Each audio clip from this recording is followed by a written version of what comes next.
Hey everyone, before we start this podcast, I just wanted to give a shout out to Haven Cottage Investments. You know, Haven Cottage is a magical place where people, young and old, can get ahead with their life. Honestly, if you aren't thinking property or other large investments, I don't know what you're doing with your life.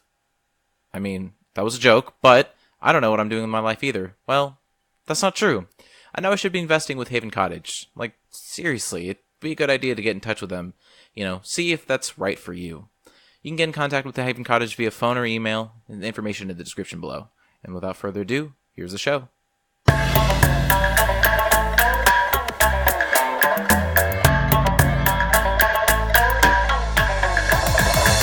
One more podcast. Blue Ivory. Blue Ivory. Like, that's her first name. Like that. Her first name is Blue. Last name is... Ivory.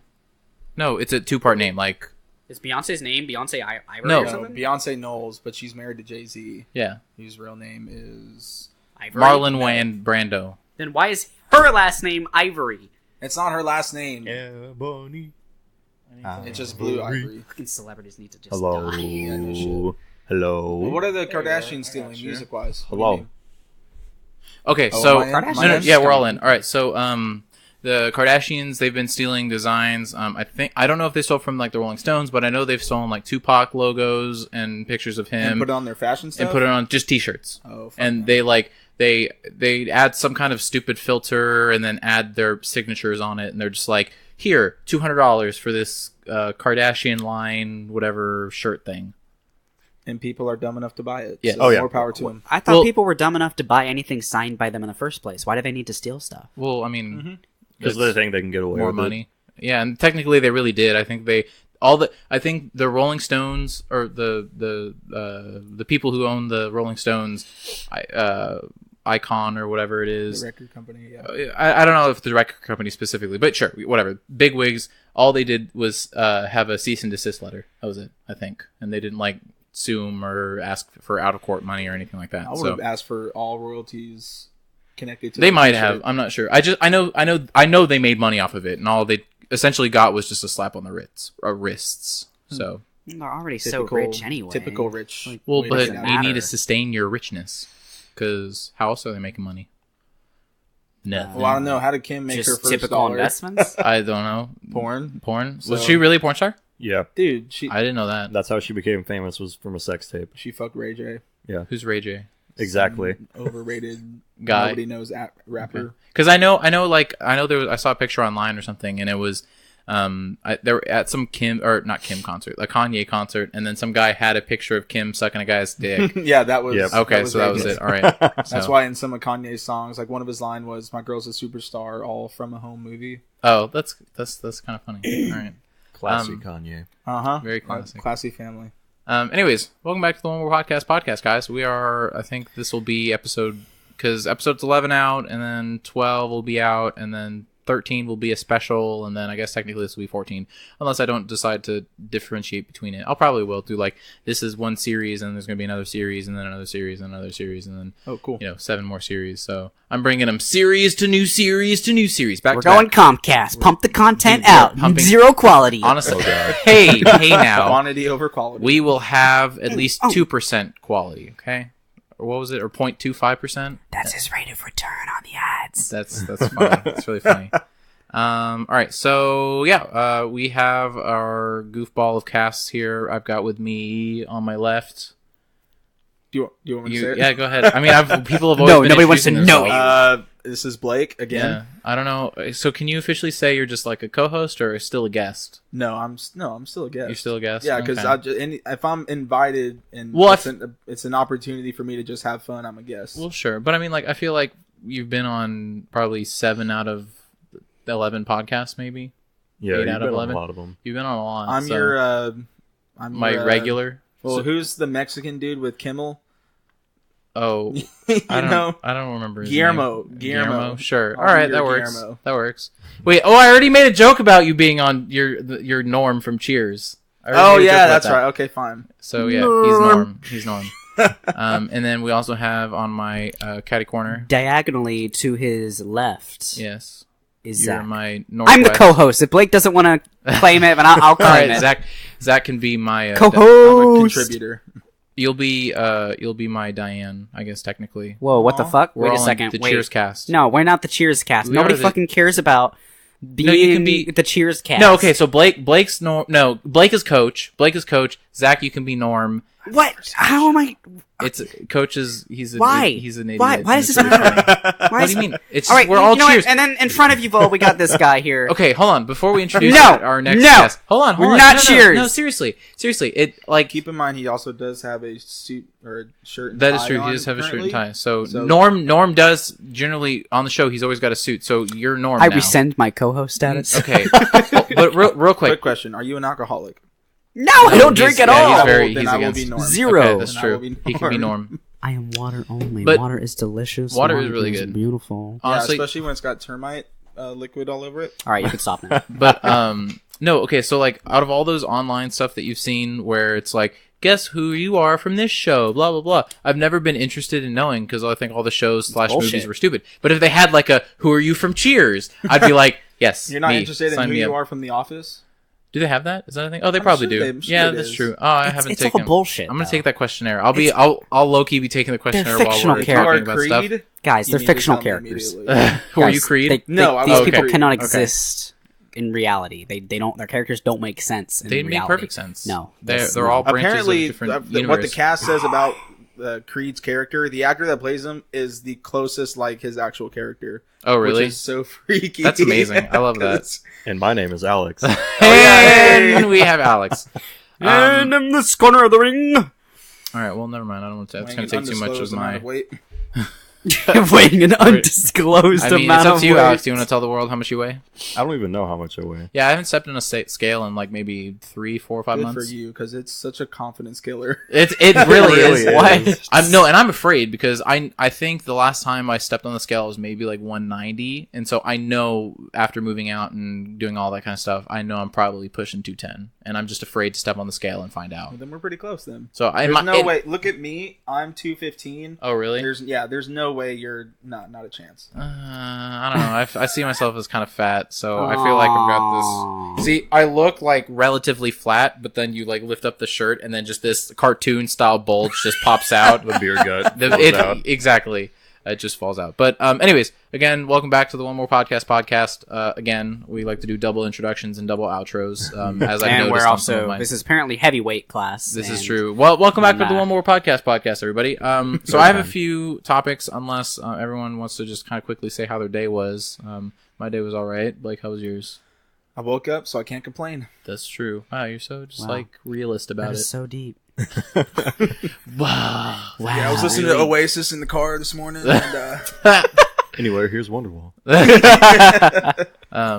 So Zach, how was your day? You had Pretty a good. thing volunteered, and Yeah, then volunteered you- for some stuff. Zach was I'm in in a suit. Zach was a silly head and didn't bring a change of clothing. I He did just not. I wore this suit day. all day, but honestly, I feel good in suits. Suits make me feel pretty. yeah, they make you. I'm sexy. That's a And no, confidence it looks. booster. I'm sexy. I fully agree. I don't have any suits that fit me, so it's just kind of like I feel like this monkey in a suit, and it can everyone can tell that I don't fit in the Uh-huh. suit. Mhm. My Personal dad problem. always said It is a personal you problem. need to have a suit that Yeah. fits. That's That's what true. my dad. At least Yeah. you need to have at least one suit that fits for any occasion. Sure, or no, like I- a blazer or something. Right, magical right. thing. I agree with that. It really is a magical thing. But there's also a part of me that like sweats a lot when I'm in a suit. No, 'cause just undershirt. Well, no, I Undershirt. I still sweat, and you'll still see pit stains if I'm wearing like. That's what the jacket's for. Well, if it get hot, it's hot. Texas, you can't just wear a suit always. You- I sweat when it's like 80. I'll Okay, sweat when same, it's 80s. same. Yeah, But you just stay inside sure. That's the thing, though. I'm not because bothered most of the by time, pit if you're in a suit, stains. you're not going to be outside. Because I I am in no undershirt when I'm dressing like classy. Really? Wow, okay. Wow, and that I is- sweat a lot. That's cringy. That's confidence. It's not cringy. It's confidence. No, it's just No, it's just how I don't. I don't mean. I you don't know? mean that like it's literally cringy. I mean that for me, I have to have an undershirt because Oh. V's feel uncomfortable on my chest. Okay, well, It's fine on my arms, but on yeah, my chest, it's something about because I'm already a bigger guy, and so when I have something under it, and it's already just one more oh, layer, you just feel constricted. I constricted and I sweat more. Like it doesn't help. If I'm already gonna sweat and seep through Mm-hmm. and get some under boob sweat or whatever, it's gonna happen. There's nothing I can do about it. Might as well just own it and work around it. I don't know. I mean, I don't like sweat. I don't like sweating. It makes me Sweating's feel gross. because then so we all sweat. We're all big well, sweaters. because well, also- I don't know about Alex. Can't Or speak wear for just Alex. like black We're all shirts. men. We all sweat. No. But it's like, are you a gross sweater? Like, I'm a gross sweater. I'm with you both. The thing is, 70 degrees, I'll be sweating. the thing is, I gross sweat, but I don't smell. I won't stink. Yeah. I don't know. I don't stink. I know some I don't people. think I I know some do. people. They'll like you can get kind of a little musty odor. Oh, yeah. I don't smell, and that's what I appreciate. I have oily skin, so that doesn't help when I'm sweating, and then because even right now I feel like I need to shower. Like my face feels like I need to shower just because of the oils and the sweat and Get the some gross of those and like stuff. Neutrogena wipes and just have them like in your Oh, that's backpack or smart. whatever, Yeah. and then just whenever Yeah. you feeling it, just wipe your nose and I'll sometimes just all that run to the stuff. bathroom and I'll And just like wash splash some water, water. yeah, and then dry use it those off. Neutrogena ones because they open up your pores and allow you to just Really? Yeah, I thought you want to close your pores. Isn't that like the thing whenever you No. shower? If You you wanna- take a wanna hot open. shower, you're supposed to take a hot shower first And to then- clear them out, and then turn it to cold. Yeah, to close them back for the up day. after they're clean. Yeah, because you want to open them up to clean them, yeah, and then you want to close them back up. Otherwise, dirt will get back in them. right. Yeah, you see, I always just right out of the hot shower, I feel all hot and steamy, and then I don't close it. So Welcome to the beauty portion of the podcast. Because So- apparently we all are so educated on beauty. I mean, Hell yeah, dude. we need a woman. we guys don't like talk. We have, I feel like we have no idea what we're actually talking about here. You We guys don't. don't wear makeup or anything like that? Oh, It that Does it look I like have. Wait, are you being serious?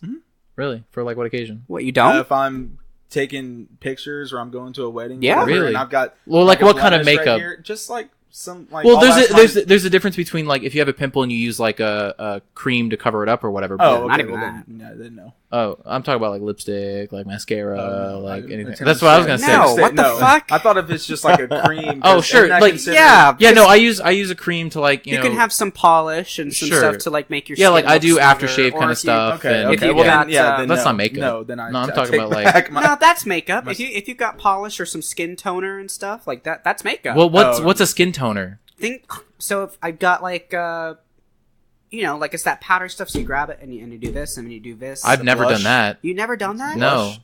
It's not blush. No, it's not. It's not blush. Well, It's stuff. It's stuff. So like I get something that's the color of my skin, We do need a and I woman. put it under my eyes so that the darkness is gone. So that you don't. That's makeup. Yeah, I know. That's what I'm it. saying. No, that's interesting. I've never. You ever done that? No. It's so good. Is it supposed to be? Is it like good for acne and stuff, or is it just purely No! for your look? It's just It for your worsens look. your acne. Boy, you gotta look Wow. sexy. I mean, I agree. I full heartedly agree. I've never been. But like influenced- lipstick and mascara, no. What the fuck are you talking about, dude? That's fucking I don't stupid. know. I have. Okay, real talk for a It'd second. be really funny if Alex. Was Aw, like, were you sitting in there theater? You're No, like, no, yeah, not in theater. Oh god! Oh god! They found out. Mom, I need to leave. No, I need to go wipe my face. So out of your entire life up to this point in date, has anyone ever worn lipstick or anything like that, or any kind of beauty products other than your thing that you use? Toner, sure, we'll call it toner. No. Toner sounds manly. So All right, never mind. How does that sound manly? I don't know. All right, never mind. I am the woman here. All Okay. right, I am now our placeholder woman Your until we get a real temporary woman, woman. to tell us about no, beauty. but like, has anyone any wore I makeup or think anything? as kids, No. my sister and I like just as kids, Sure, just goofing around and yeah, stuff. just and Yeah. that Nah, stuff. lipstick but grosses me out. No, Never did that. I was in high school when I first put on my lipstick, Yeah? and I with a couple of friends, how'd you feel? and I felt very empowered. Like and a I felt normal woman? No, you like- felt empowered. I What felt the empowered. fuck? Yeah, they put. I think they did some type of eyelash stuff, and then they did lipstick, and they did like blush or whatever it is. And I mean, I'm gonna be 100% honest. I looked good. Like seriously. I don't think so. Well, this is No, back when I I had don't hair. believe that. This is oh, when you I- did have hair. Oh yeah, there was a point in time. no, where I no, didn't- but wait a second. You were beautiful with your hair, Aw, thank you. regardless. Thank you. Yeah, but no, I like. Like, oh my god! Like, if you've ever I seen a was picture of your boy, your host here, Alex, we should with probably go. in his Yeah, next pre-baldness, time we leave. oh my god, this boy was Why do you have Marvin Gaye sexy, ready on sexy. No, but like seriously, beautiful orange hair. Just because it oh. was shaved, and this was because like before I could grow a beard, and I felt good. Okay, what color was the lipstick though? It was like it was like a natural lipstick. It just It was red. It was noticeably red, not like the prostitute level red, but like, it was like, Tell us. I know- what I know was I the exactly can't what you're shade imagine that number? looked good. it was shade number 17. Coral red number Any 5. lady Oh, listeners? American. And there's our one SpongeBob joke that we throw in there. I think in SpongeBob it was like coral blue. Laurel, I think it was coral blue. Yeah. But it's okay. Yeah, We're coral it's red. the It's same fine. thing. But anyways, Mr. Krabs' dollar. How that does that make you feel empowered though? Like, what about it made you feel empowered? because He it wasn't thought himself looked good. exactly it really is. Really? And Yeah. But see, I would have been the opposite. I'd been like, I probably look like a fucking idiot. No, like if it obviously you can overdo makeup, and a lot of people, both men and women, overdo makeup, and it's cake face. Sure, yeah, exactly. And sure, that's just if they want to look like that for whatever reason, that's their your prerogative. Thank you.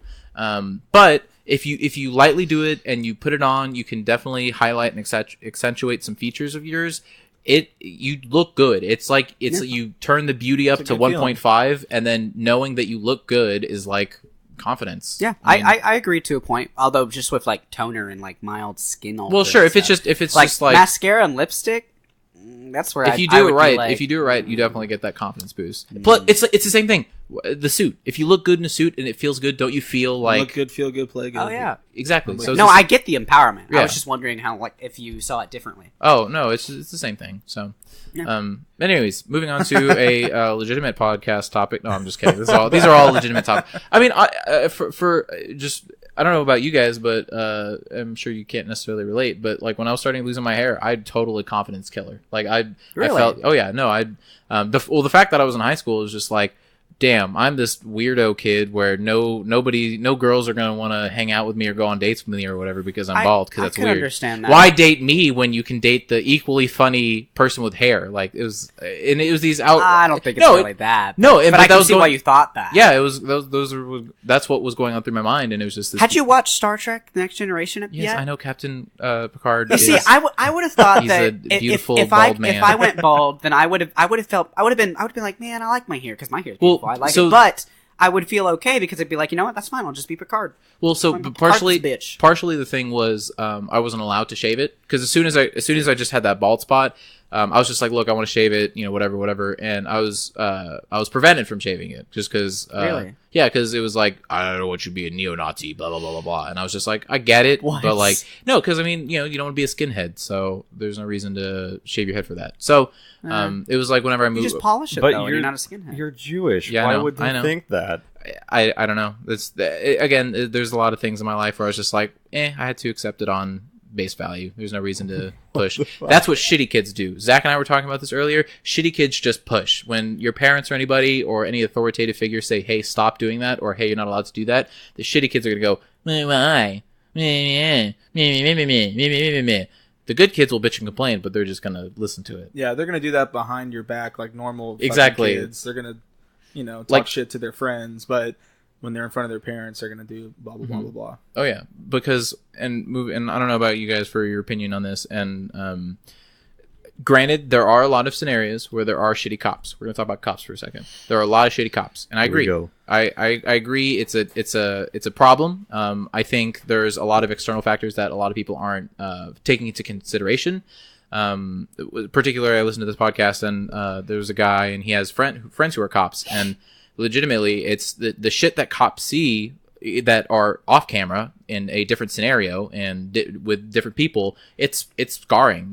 They've seen like mom shooting kids right in front of them, and like random drug busts go wrong and all sorts of stuff. So you're stressed as hell. It's a very stressing job. So when you see some jackass waving a gun around or whatever, you don't know what's going to happen. So there's definitely a lack of psychological evaluation and kind of keeping police standards continuous. So it's not just like, oh yeah, you had your once every 10 years psychological evaluation, you're fine. I don't know if it's that frequent or infrequent. But what I was going to say is, I really get mad at kids whenever cops are like, hey, stop doing that. And the kid's like, what do you do? I'm waving my arms, by the way. What do you mean stop doing this? You can't tell me what to do. I pay your taxes.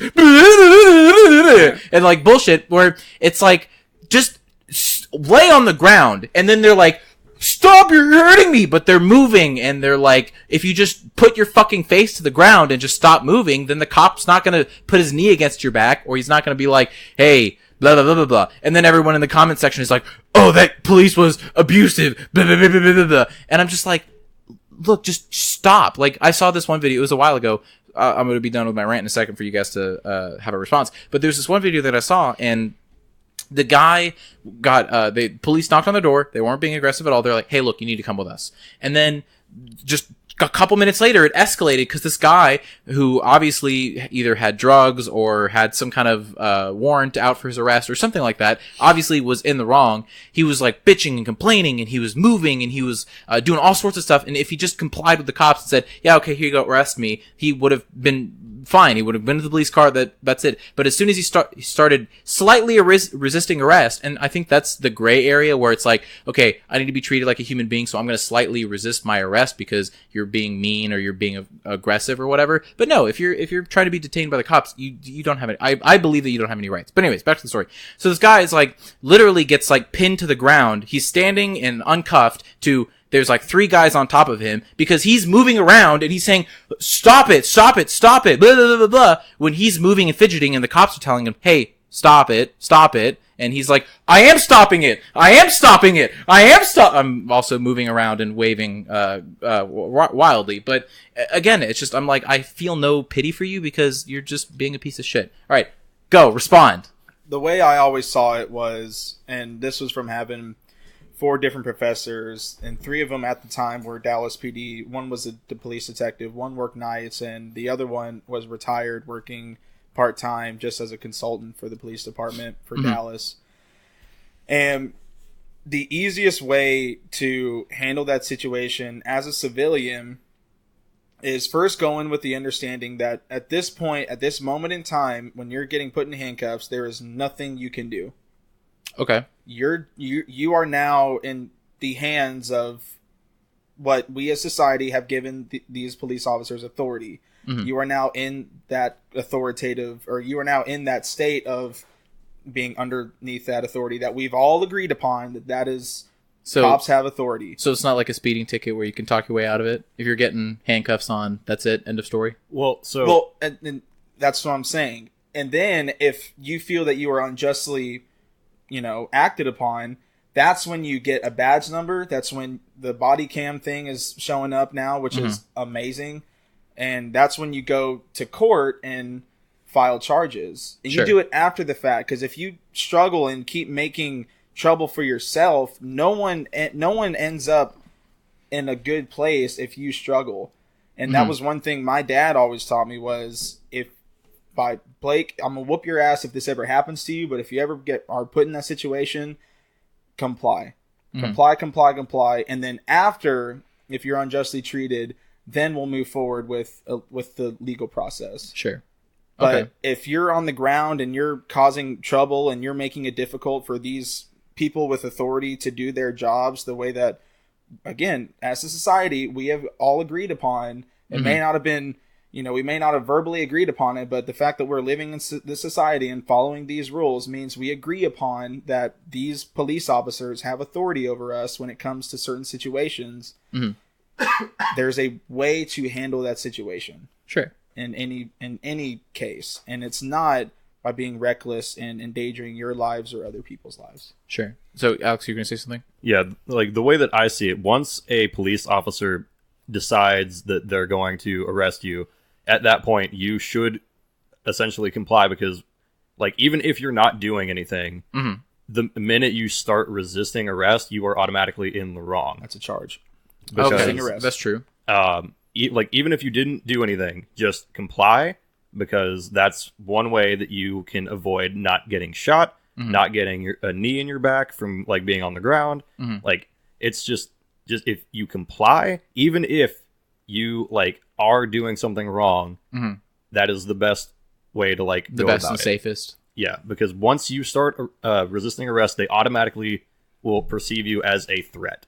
Okay. Like, even if you're not, like, you have done nothing wrong. Sure.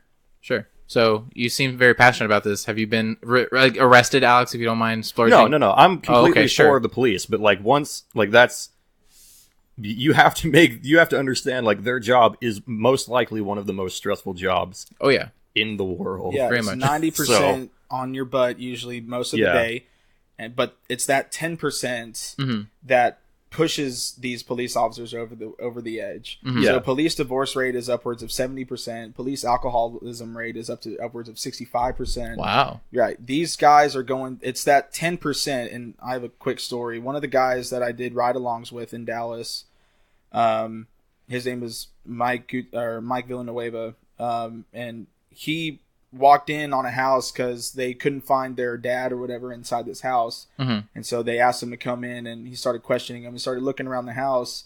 He walks into one of the closets to look for something, and the dad had hung himself the night before. Wow. And so he was just laying there. Damn.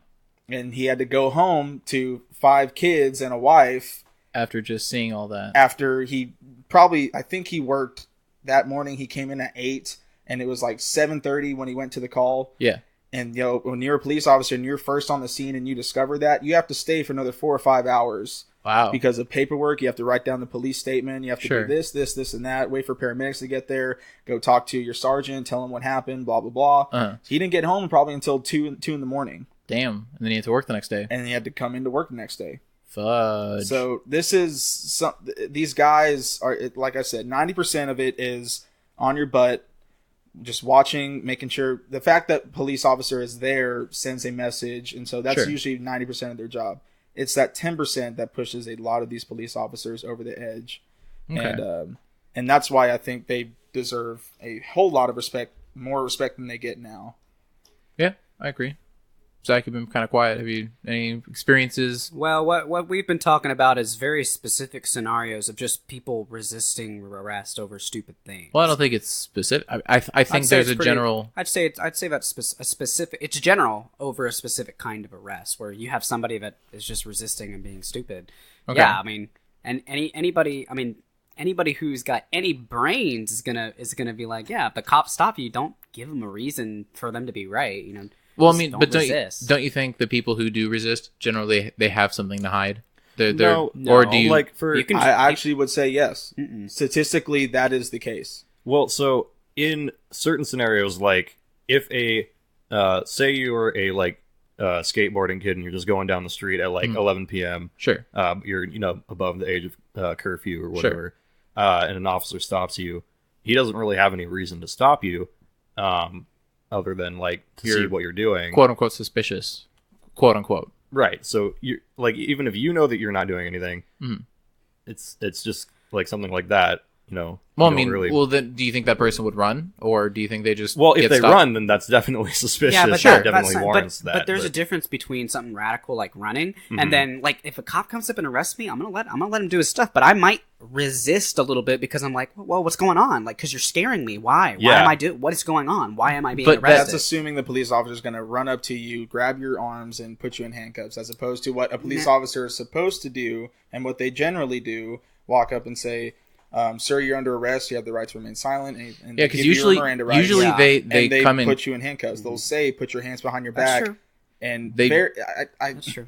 It's not like You this can thing still where be disoriented. I can see that Well, people sure. could still be disoriented. I agree. But- it's I agree. stupid, But I think it's but that people first can be interaction. It's that very first interaction It because depends on cops the cop, will. right? I think for the That most too. part, if they're coming towards you, they're gonna have open handed. So if you don't move and you either hands up in the air or something, or behind your back already, or actually not even behind your back, because then it looks suspicious that you might have something. So if you put your hands in the air, But these are things that get taught. Like I know when they pull you over in the car, my dad always tells me make sure your hands put your are hands on the wheel. Yeah. Mhm. Oh But yeah. but I bet a lot of people don't even learn that because either they don't have great parenting, or the parents just don't even know. I mean, it's not all this is super common knowledge. I can't imagine that everybody just knows this is what you should do. It's just what some people have come up with, and Well, some sure. of us know, and maybe some of the others don't, and so they panic, and Well, that's and so- just how I see it. Right. But keep in mind, we're also in Texas, which, in my opinion, our police officers around the general, at least in the North Texas area, must be pretty damn good because we haven't ever been on the news for any of this That horrible is also stuff. true. That is also true. July. So- well, McKinney had that one instant where that party But was being that was busted or that was whatever. specific, and I don't Yeah. remember that. Yeah, you don't? remember there's The pool party. It was the pool party, and the kids were asked to leave. Some of those kids weren't part of the neighborhood, and so you couldn't be in there if you weren't living in the neighborhood. So the cops could Well, hold on. music was blaring, Right. overpopulated. 250 kids were in this neighborhood pool. So the cops came and everyone darted. Sure. And this one police officer, I forgot what his name was, but he got this one black girl, got her on the ground, started arresting her, and then looked like in the camera footage, it looked like somebody, like got one of the kids, like ran up to him, and so he pulled his gun, and everyone else scattered. Sure. And he arrested this girl. I think he was I think- brought to court on charges, but I don't remember if they stuck. with it. No. The reason No, that he never- was brought never got to charged. the reason that it was like controversial was the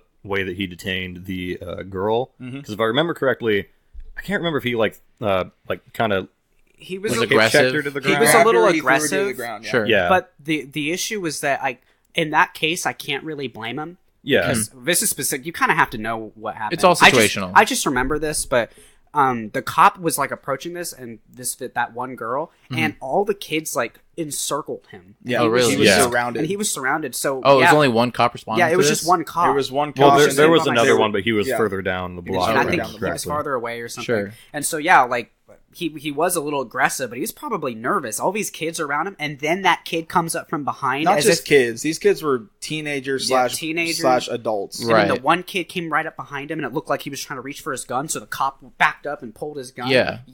I don't blame that cop for any of that. That Well, cop yeah. was obviously freaked So out. now then my question is, did that make only local news or was No, that was national. national It news? was Yeah. national, but it was not. It didn't last very long. It was because there right after- Well, I don't there think- really wasn't much to say. Well, it was also bad timing because it was right after the Zimmerman thing, the Ferguson thing, and so here we have Oh, just another example. another white cop taking down this poor black girl, and Sure. after kids were just having a party, they were just at So they this were just a neighborhood pool party, having yeah. a party, having All right. fun.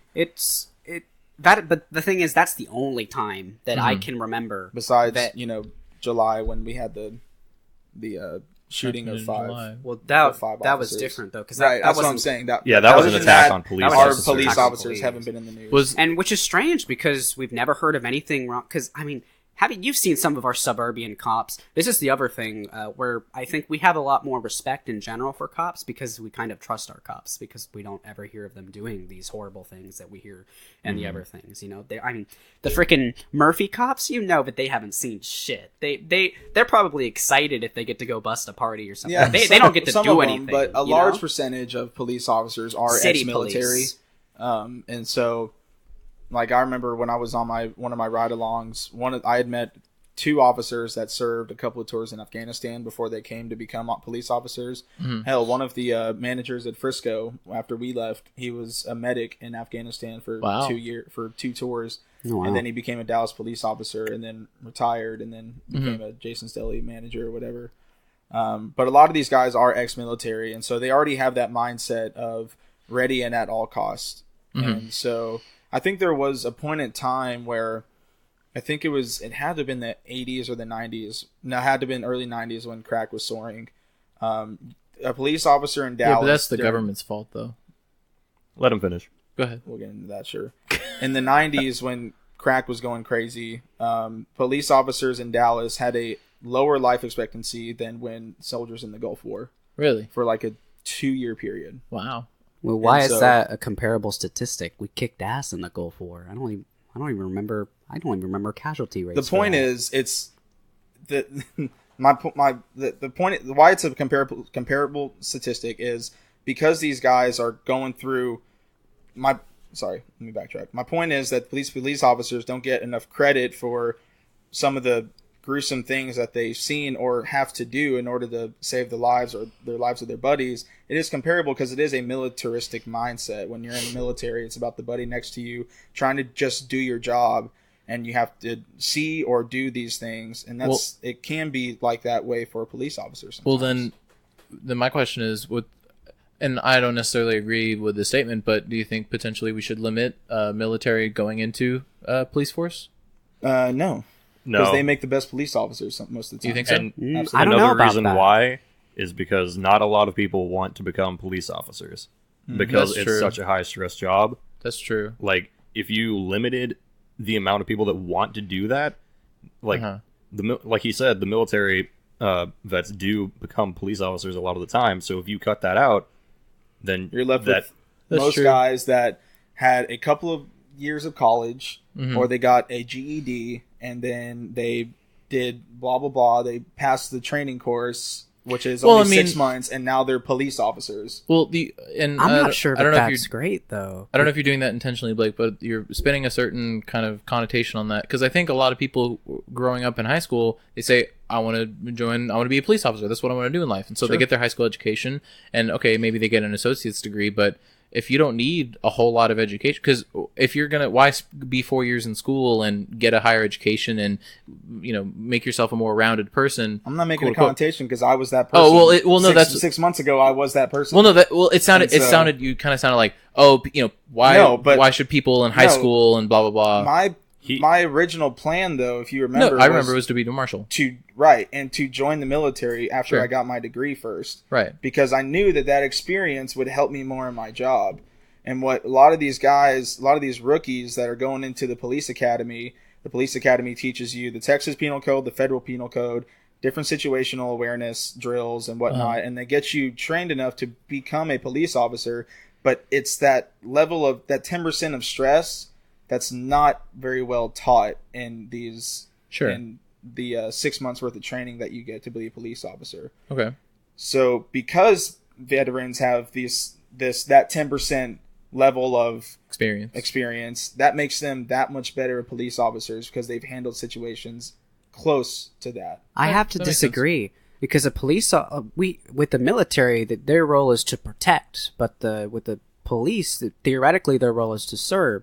And yes, police have to have, you would guess, military type training with firearms and stuff, but they have to do a lot of other stuff too, like just social work, empathy, and stuff like that. That's all stuff that the military drills out of your head because they're training you to be a mindless grunt, so to speak. That is not necessarily true. a mindless That grunt. is true. Yeah, you know what I mean. Though. Sure. That is true at the very base level of basic training when you go into the military. So let's take the Marines for example. So the Marines they're drilled into their head that they are the baddest motherfuckers on the planet. No one's going to fucking touch you. There's nothing more dangerous than a Marine with his rifle. That's what you're taught as a Marine. Right, and you have to have that attitude. Right.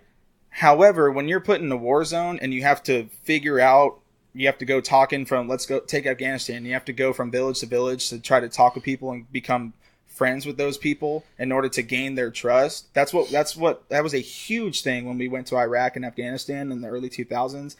Bush pushed that immensely, but he primarily was pushing the invasion, obviously. But one thing was getting the trust of the people first. And then that turned around really fast, though. Not really.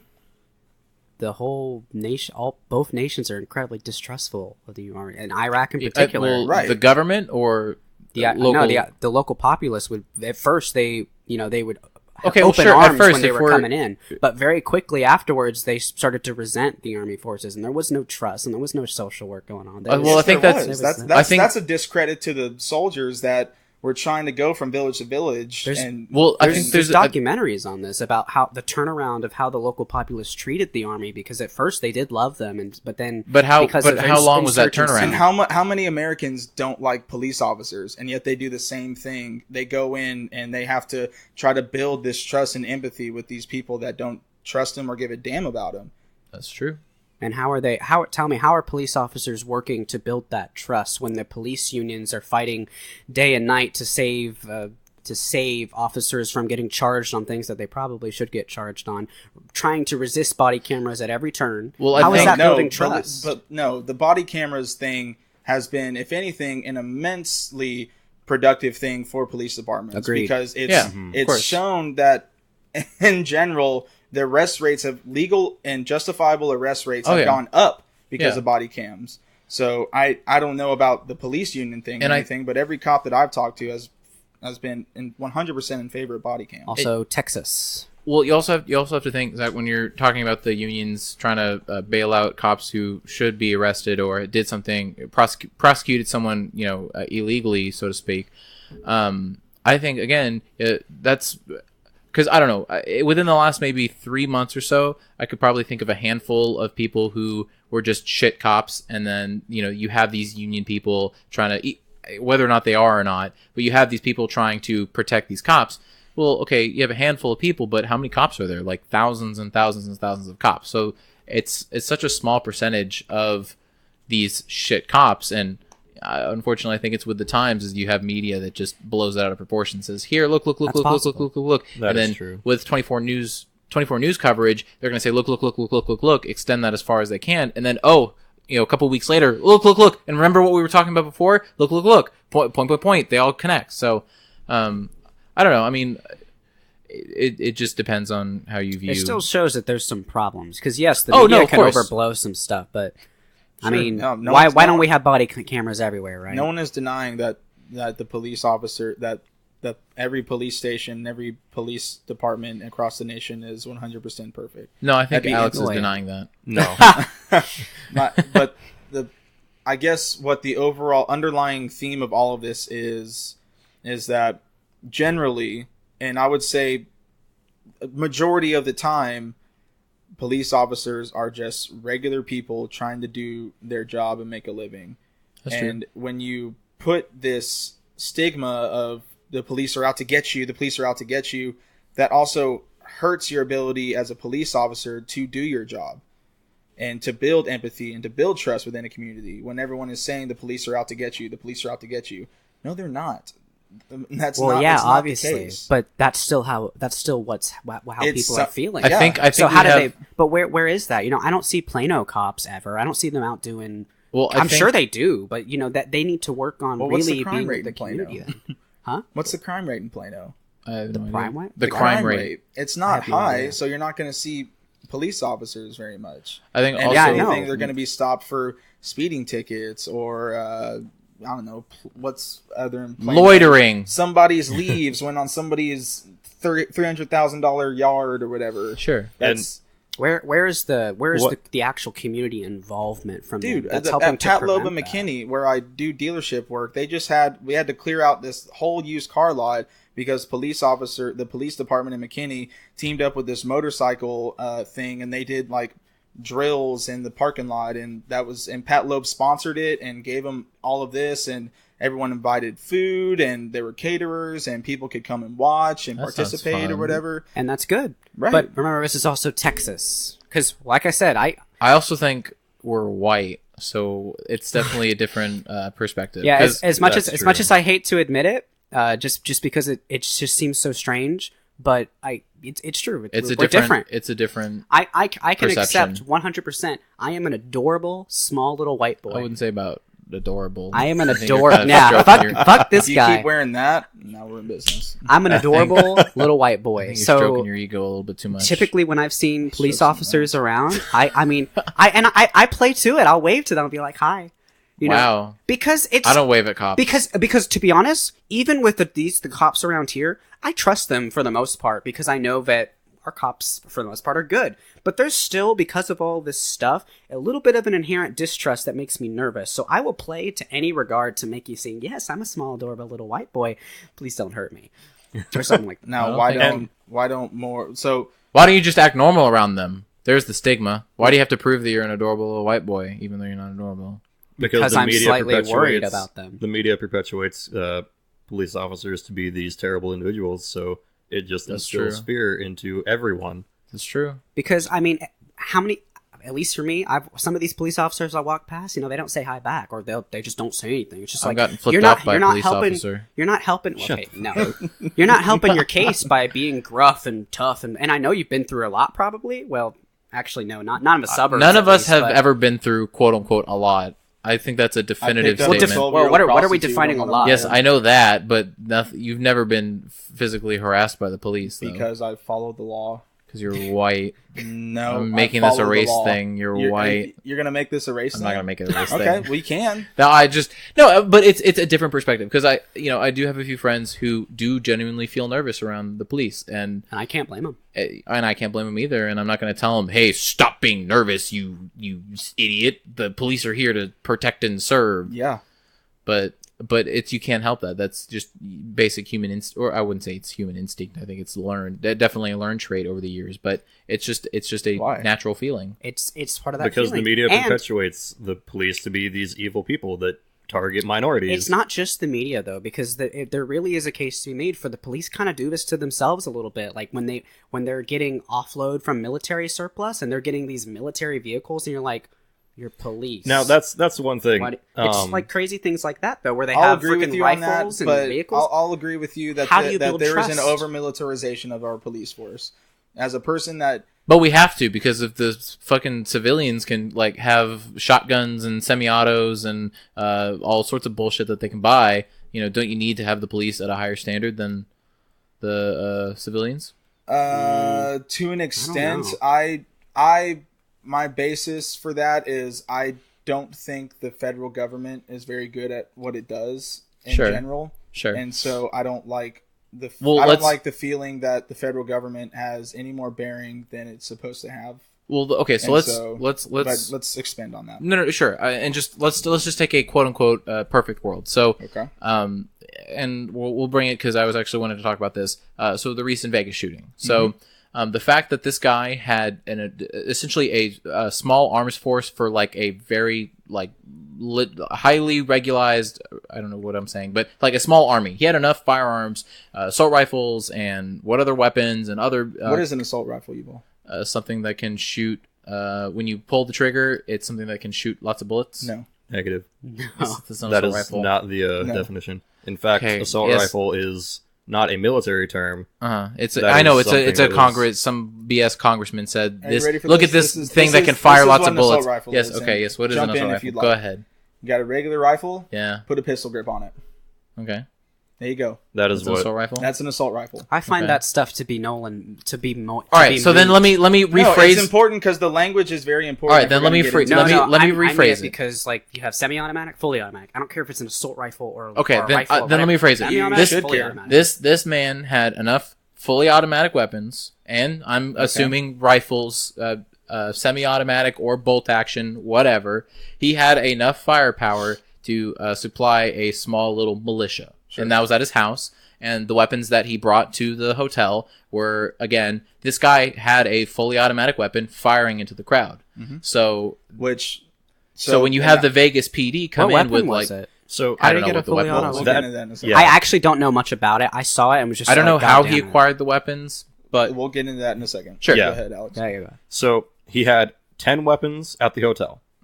I can't recall how many weapons he had at his house. he had a lot. No, I think he had 19 in the hotel and 23 at his house. I think that was the Was actual, that the correct count? Right. Okay. Because it was over 40. I remember that. Okay. Right. So the weapons that he had at the hotel, we don't actually know because they have not released those details. Okay. But the thing with that is, you can have a semi-automatic weapon and turn it into a fully automatic weapon. This is true. So it is very It's possible. very difficult, but it can be done. Yes. And so it's very possible that he did not actually have any fully automatic weapon by definition. Right. He bought Okay. all of those guns legally, is what we know. Yes. Okay. Is that those So guns far. were legally bought. And you can legally buy a semi-automatic. Yes. The semi-automatic, it's just you pull the trigger once and one bullet comes out. Sure, That's I all it understand. is. I understand. So that's all a semi-automatic is. Okay. And so what happened is in 1986, the federal government made it incredibly difficult to own an automatic weapon to the point where it's almost illegal. Sure. So let me take you through the process of what it would take for me, Blake McCowan, with zero criminal record as a 21-year-old Sure. Buy a young gun. man, to buy an automatic Sure. weapon. Okay. First off, I would have to go to my county sheriff department. Uh-huh. I would have to prove a case why I need one or why I would want one. So what's your reason? That's just giving you the process. Okay. I'm not looking to buy an So automatic you don't weapon anytime soon. you don't find the urge or desire to have an automatic weapon? I think it'd be cool. Okay. All right. Sure. But That's fine. that's me as I think it would be respectful here nor legal there. gun sure. owner. Right. I think it'd be cool too. I'd have to prove to the I'd have to prove that I am a respectful and honest and responsible Sure. Criminal background check, right, everything. all the thing. Then I have to prove that I have a place to shoot it.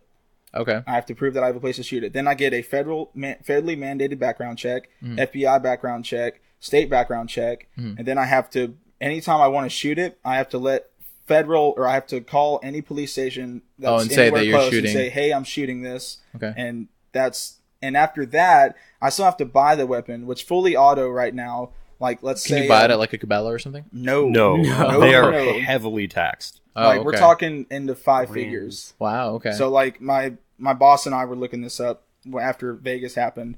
If I wanted to buy an M16 with just regular style M16, not even a militarized Sure, M16, sure, sure. Just your whatever. basic M16, Stock M16. we're looking at $38,000. Wow. Okay. So after all of that, then I can shoot it sometimes. Well, what do you mean sometimes?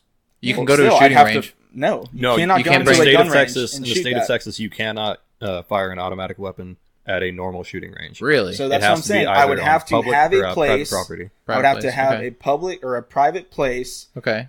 and I would have to let law enforcement officials know that I'm shooting it.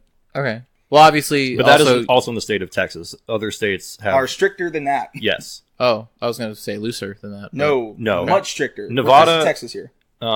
Nevada, I'm not entirely sure what theirs are. Okay. But So theoretically, what guesstimate timeline of this whole process? So Couple of years, it would take a couple years. Yes. Seriously. Mhm. Interesting. Okay. because a federal background check doesn't. It's not a quick process, Sure. and I have to trust that the Denton County Sheriff would We'll process process everything. my paperwork. Yeah, it's not in just going to time, throw it in the bin. and then I have to do FBI, federal, right, and right, state. right. Okay.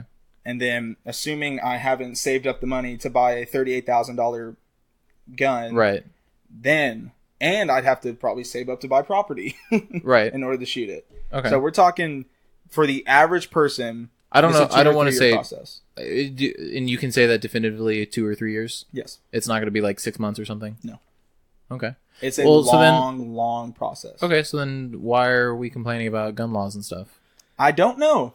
I What do you don't mean? know. well, it's mainly because a lot of people believe that he had a legitimate fully automatic weapon, or he had multiple of them.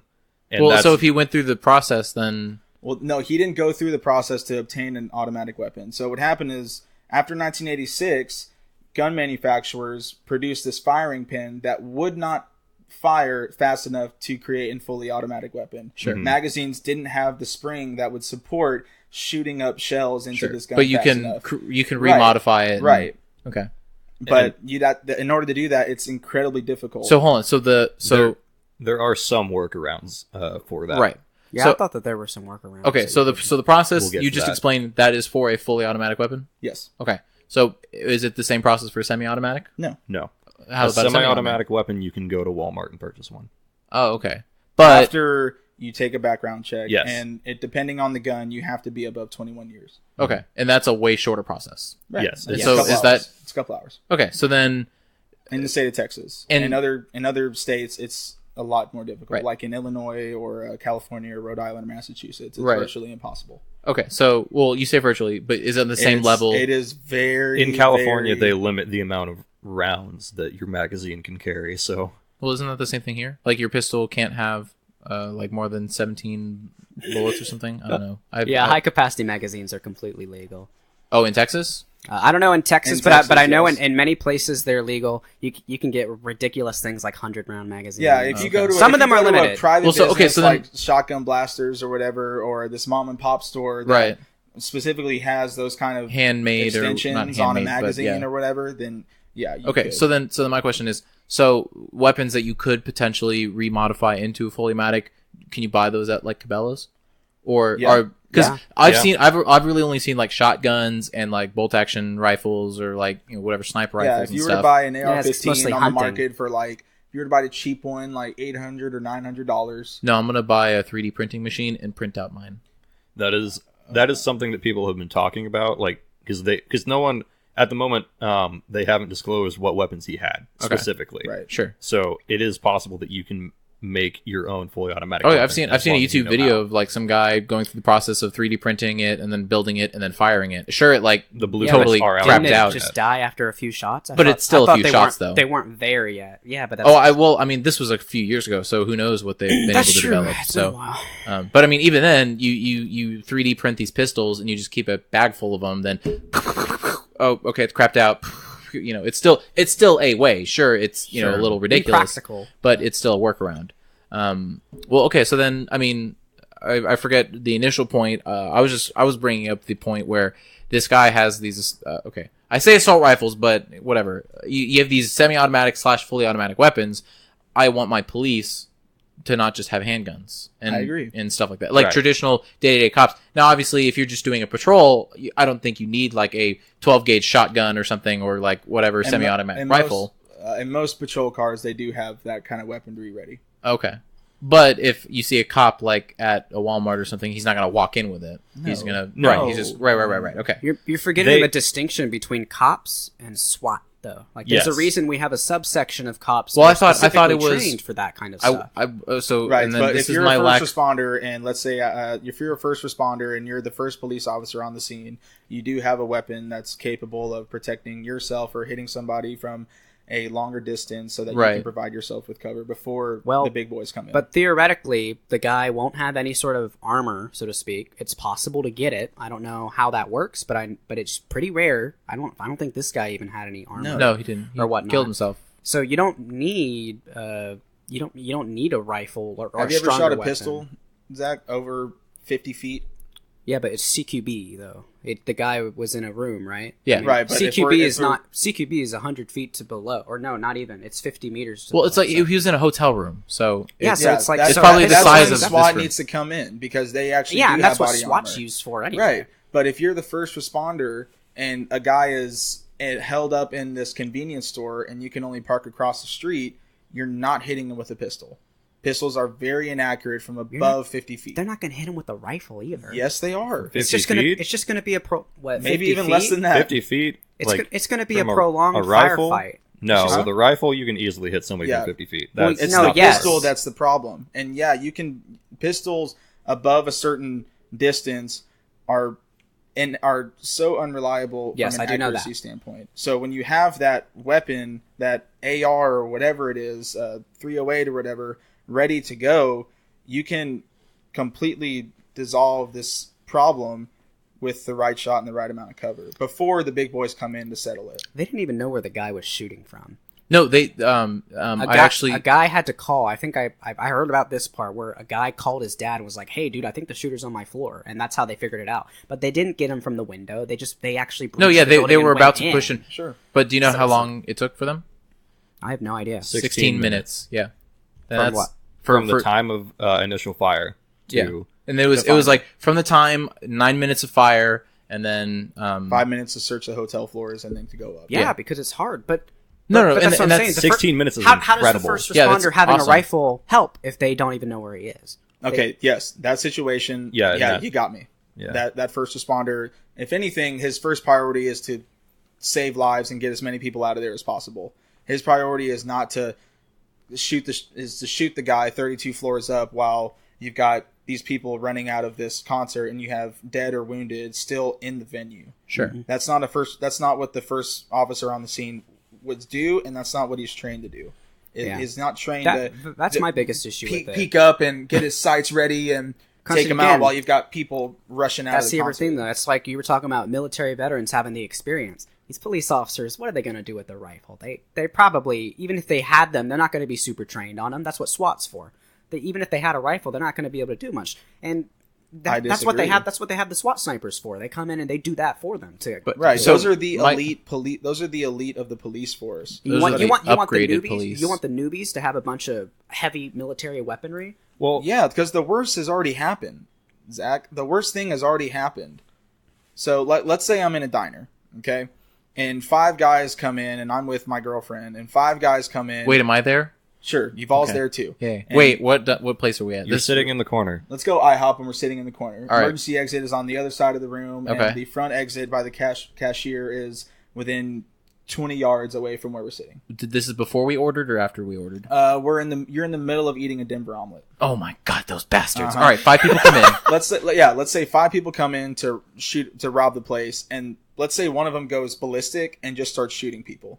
He just starts taking out people for no reason. The guy just blew up, and that was what he was going to do. Let's say he was just crazy. He's done fucked up in the head. What's the worst thing that can happen now? Like, hasn't the worst thing already happened? Somebody executing people systematically? What worst thing could happen if a cop pulls up and takes cover and has an AR ready to try to take these guys out? Hasn't the worst thing already happened? Yeah, but you're thinking of it from the example that this first responder is going to actually be able to do something. Yeah. Well, no, they're going to sit out there parked on the street in a heavy cover position, maybe put in like suppressive fire. They're not going to aim to kill. They can't. There's 5 dudes in there. That's small arms tactics. You can't pop your head out to actually aim at someone. They're going to blow your head off. Well, I mean, Some but guys do you are want brave enough to do that. But do you want to limit that? Because I think Blake, the point Blake's trying to make is, so let's say we're using the 5 people just for the sake of argument. So we have the 5 people. This happens. The first responder is going to have a few options. You're going to have Zach. Your choice is to take cover, call them, you report the situation, be as vigilant as they can, maybe try and find some way around to get people out from back of the exit, whatever, after calling response. Or the first responder is going to do that and then try and charge in. So would you rather him charging in with a pistol or an assault rifle? Or, okay, not even AR, charge whatever. In. Let's say one of the guys blows a window open. He misfired and blew a window open. And that cop is 40 yards away in the parking lot, and he's got a bead. He's got a bead on 2 of the guys he could take out right there. And while they're doing that, they're still executing people, just sure, for the sake of argument. Would you rather him wait and call for backup and wait and just find cover and assess the situation? Would you rather him try to do something about it? Well, I can see your point there, but I also find it, even if he was armed, it's just, he's not going to be able to do much. Because, first of all, if he can see them, those guys see him too, and they're going to be watching that car. They're going to know that a car is there. They're going to have guys looking at that, and he's just going to bit fire on him, and he's going to have to retreat and just be in cover. But it's the having the option available. So the positives, because then Zach, what would be the negatives of him being? Let's just he can do the same thing though, the same act. So if you assume these guys are criminals and they have, I wouldn't call them elite, but no, they're planned. This is planned. Criminals, but they've got rifles and stuff and whatnot. If the cop pulls up, let's say they don't have rifles, because most robberies and small arms, or most robberies and burglaries are used with handguns. So say they've got pistols then. Mm-hmm. If regardless of whether the guy has a pistol, the cop has a pistol or a rifle, he can still achieve the same thing from being in cover, having shots, being able to shoot shots at the guys. Right. Now, they're executing people, but the reality is he can be brave all he wants, but he's just going to get himself killed, and that's not smart. He can save more people. But that's his choice. Well, so, because, real quick. And what if he dies and he's the only one there, and then the guys that have pistols go out and grab his rifle, and they're like, lol. No, they're not going to do that. Okay, so I feel like we don't know. We don't even know their policies on how they deal with this, and I guarantee that policy is do not engage. Well, the policy is sit out there and wait for other cops. But take a step back, Zach. What we're saying, we're trying to, or at least what I think Blake is trying to push, is having that option available. And so I see, yes, you could come in with an assault rifle, and you could come in and say, okay, I say assault rifle, whatever, fully automatic weapon. You could come in. No. Just rifle. Just call them rifles. Whatever. Rifle. Fine. Come in with a rifle. Okay. Now originally he only had option A and B. Now he has option C. Are we advocating that he takes option C? Well, it's situational analysis. But he still has that option available to him. So if a guy had a gun to your head in that diner, though, and the guy had the shot, and he didn't take it because he had a because he had to call for backup, and he had to wait and sit and wait. I'm sure you'd want him to take the shot then. Well, so one thing that we're not considering is bullets are not exactly 100% accurate. Of course. Yeah. Sure. So this is a very, very, very, very hyper-specific situation. Sure. Well, okay, but and even if you are John Wick, like, sure, even if the police officer did have that rifle, I'm with Zach on this. Like, you have to wait. In that specific scenario. You don't know if they have hostages. You don't know. Okay, so then in any scenario, killing, it doesn't matter because if they're doing mass killing, right? Sure. It doesn't matter whether that guy can go in now or later. They're already mass killing. Well, okay, you need SWAT trained people to deal with it. We might as well, if you're going to give the cops rifles, you might as well just train them all to be SWAT. And then at that point, we've just got a super police state, which we kind of already have. Well, but okay, then what would be the negatives of just having that option available to them? Having rifles available to first responders. Having a more heavily armed police force when it may be deemed unnecessary. That's what I can think of. So what would be the fear for that? So if police can call in SWAT and police already have, their own arsenal of whatever it is right now, then, why not just add to that? If that adds to your safety because, you're Mr. Adorable, I'm not going to get stopped by a cop, then what's the problem? It's not a problem for me, but what about other people? And what about the power that you're giving to the government? That's where we're in I agree with you on that one, Zach. That's where we're getting into a gray area. It's kind of like, it's hard. Well, if you're not doing anything wrong, then what's wrong with the NSA kind of spying on you? I think that's the direction this is kind of going. Just my 2 cents on that. I honestly don't give a shit. Privacy's great. I don't want Bob Joe, my neighbor, to peek into my house and do that kind of shit. But you're trusting bureaucrats and not necessarily that I trust them. It's just like you don't feel like you can do anything. Well, that's also true. It's kind I of. think it's just an overreach of the federal government, but it's a hard ball to what is Joe Schmo working at the NSA going to do? Is he going to jack off to your personal information? No, it's a step to another step where I don't want the government overreaching, and that is a violation of my Fourth Amendment right. Yeah, I'm with you. I don't give a shit, but the problem is that if they can violate the Fourth Amendment and get away with it, then they can also violate any other amendment, because apparently it's fine. Like free speech, which is kind of already trying to do. I think that's a slippery slope. I don't necessarily want to dive super into that one. Yeah, no, it's not worth it. I think we could probably close in on the gun debate, police debate, and then move on to our next topic if you guys are all right. Yeah, we said a lot of heated words have been out here, and it's just nothing different. heated. Nothing too heated. I'm heated. I'm heated. It's just I'm so hot. Those 5 guys ruined my fucking Denver omelet. God dang. I was so ready to eat that. You don't even care about all the dead people. You're like, God, you got blood on it. You got blood on my omelet. Maple syrup. Yuval, it's okay. It kind of looks like salsa. Just keep going. Oh, that's true. Dude, I fucking put salsa on everything. Do you guys put salsa on everything? No. Anytime I can, yeah. Really good. Depends on the food. Anything.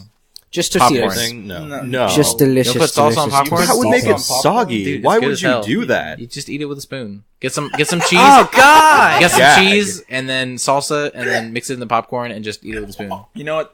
That actually sounds pretty. It sounds damn good really now. good. It sounds really good, I don't especially think because it is. if you Fuck just that. if you cook it or no, well, okay, don't cook it, but like you prepare it. You prepare it. It's not just you have a bowl. Sure, yes, you can have a bowl, and I do that. Put salsa and whatever and eat it. It's fine. But I'm saying like you get some type of container to hold the popcorn, and then you fill it up, and then you top it, mix it, maybe some seasoning and shit like that, and and then the popcorn is like the substance. Yeah, I imagine like cook the popcorn in the microwave. Yeah. Throw cheese, put it in like this glass dish. Yeah. Cheese. Yeah. Maybe like a small layer of salsa because you want the salsa to be cold though. And then maybe some garlic salt on top with some pepper. Throw it in the oven for like 2 or 3 minutes. Not let the popcorn get stale. Sure. Take it out and then put salsa on top. That's how I see that. Ooh, that sounds really good. Yeah, I'm gonna vomit. I have What do you mean you're gonna vomit? one thing to say for that. Yeah. Wet bread. That's what that would be. Dude, I like wet bread. You're putting salsa on. What's What wrong he with means wet is bread? moist. Hashtag get wet bread. Dude, wet bread is No, awesome. not wet. It's moist bread. Moist bread is even better. moist. Dude, I love it. Soggy bread is the best. Moist. The best You are sandwiches I've cancer. ever had in my life were the sandwiches that my mom prepared for me in middle school or whatever, and then Oh, they put hummus or some bullshit. hummus is good as hell, whoa. but it's the lettuce and the tomatoes, and then you like let it sit, and then by the time you get to the sandwich, like the bread is like got the tomato implants and it's all soggy. We've all been there. I feel that. I feel that. Best sandwiches of I my feel life. that, yeah. It's just a big soggy mess of goodness. I love it. Oh my I have to god. eat it with a fork. But yeah, that's what the popcorn would become. It would become wet bread if you put I'm totally salsa okay with on that. it. I'm totally, Well, and that's I've what had I'm that, saying, and it's though. good as hell. You let though. it cook with the cheese and the garlic salt and the pepper, And then it's just a sprinkling of salsa. And then you put over the cheese. Hold on. so it's Goddamn not white directly people. get touching ready, the get ready popcorn. for this, and then you slap a big old tub of Jello on it, and then you just eat Okay, that shit now up you good. lost me completely. Goddamn white people. Yo, I've announced this to my friends. I'm gonna announce this to the world. I've not currently. I haven't done it in like 10, 15 years. Well, however long. Real ago. proud. Real proud. I am really proud. Put Jello on like hamburgers.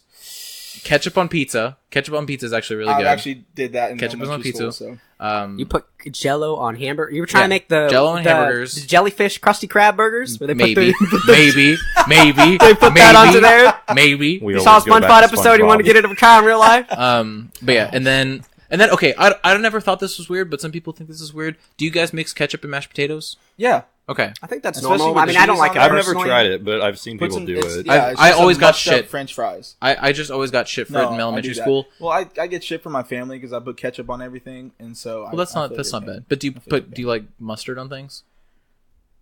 burgers and hot dogs and corn dogs. Hate that's you, it. mustard on everything.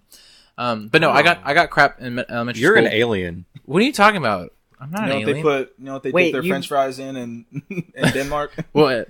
Mayonnaise. I No one. Pulp Now, Fiction? I think- Nobody.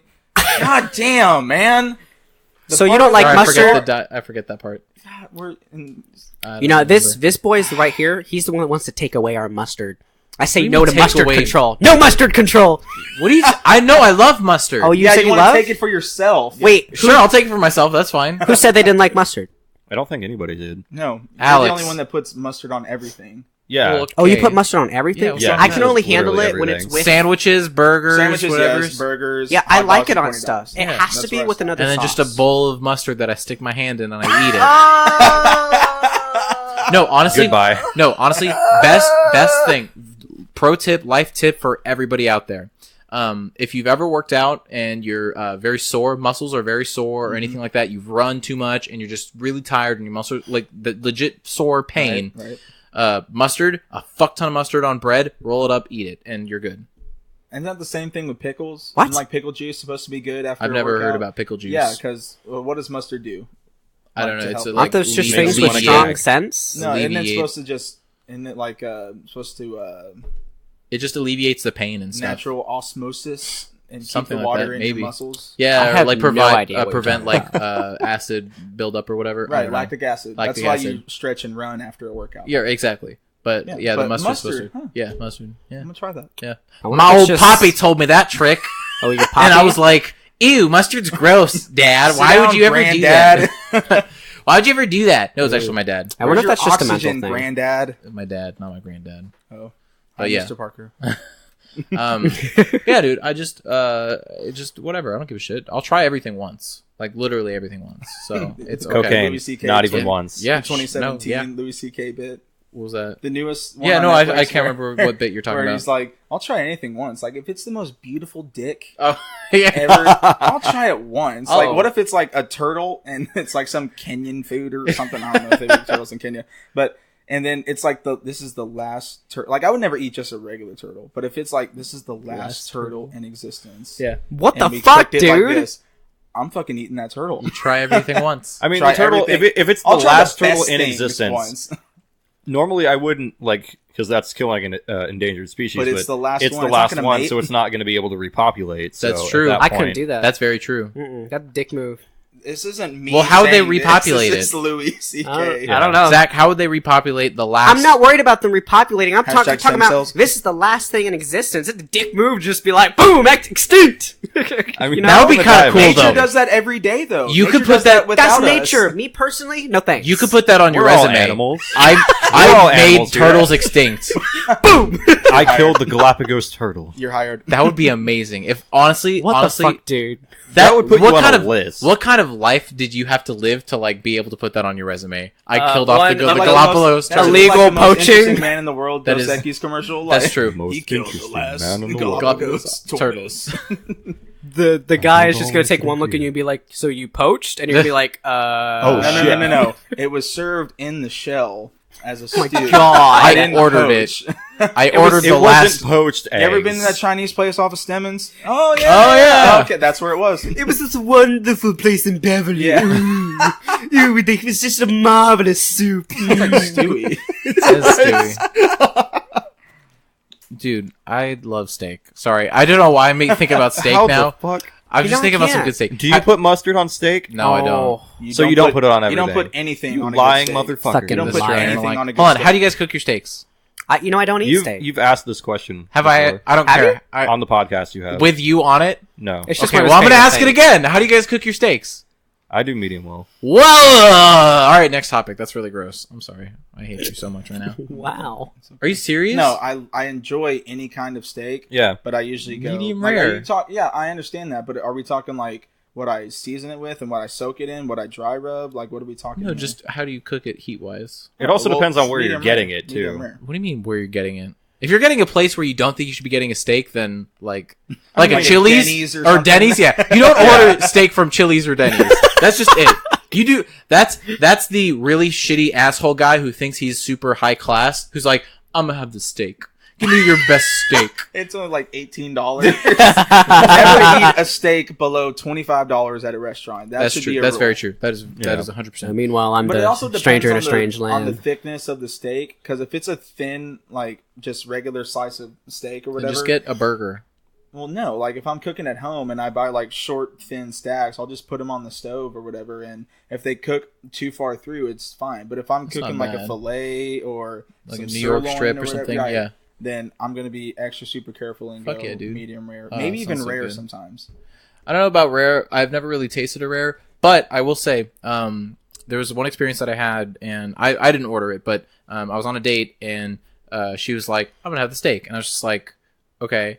Granted, she was like, I'm gonna order something cheap, and I was like, no, order whatever you want, because I figured she's gonna get a burger or something, and it's cheap, or it's a little more expensive than The like. caviar first. What was that? Babe? What was that? But yeah, so she ordered a steak, and I forget how she ordered it. I'm pretty sure she ordered it like medium or something.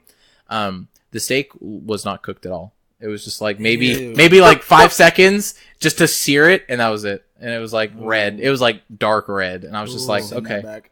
No, I mean she ate it, and it was kind of weird, but Oh How are y'all doing wow! now? this was like years and years ago, Yeah, and that's a that sign. was- That's a sign. That was a sign. Anyways, 24/7 news coverage. This was a topic that I kind of wanted to talk about when we were doing the movie review, but obviously couldn't fit it in, and I was thinking about doing it as like extra content. But now that we're here and we're talking about news and guns and blah blah blah blah blah blah blah, what do you guys think about news 24/7 news coverage? What do you mean by that? It has its ups and downs. The ups are we have unlimited access to any news anytime across the country. Mm-hmm.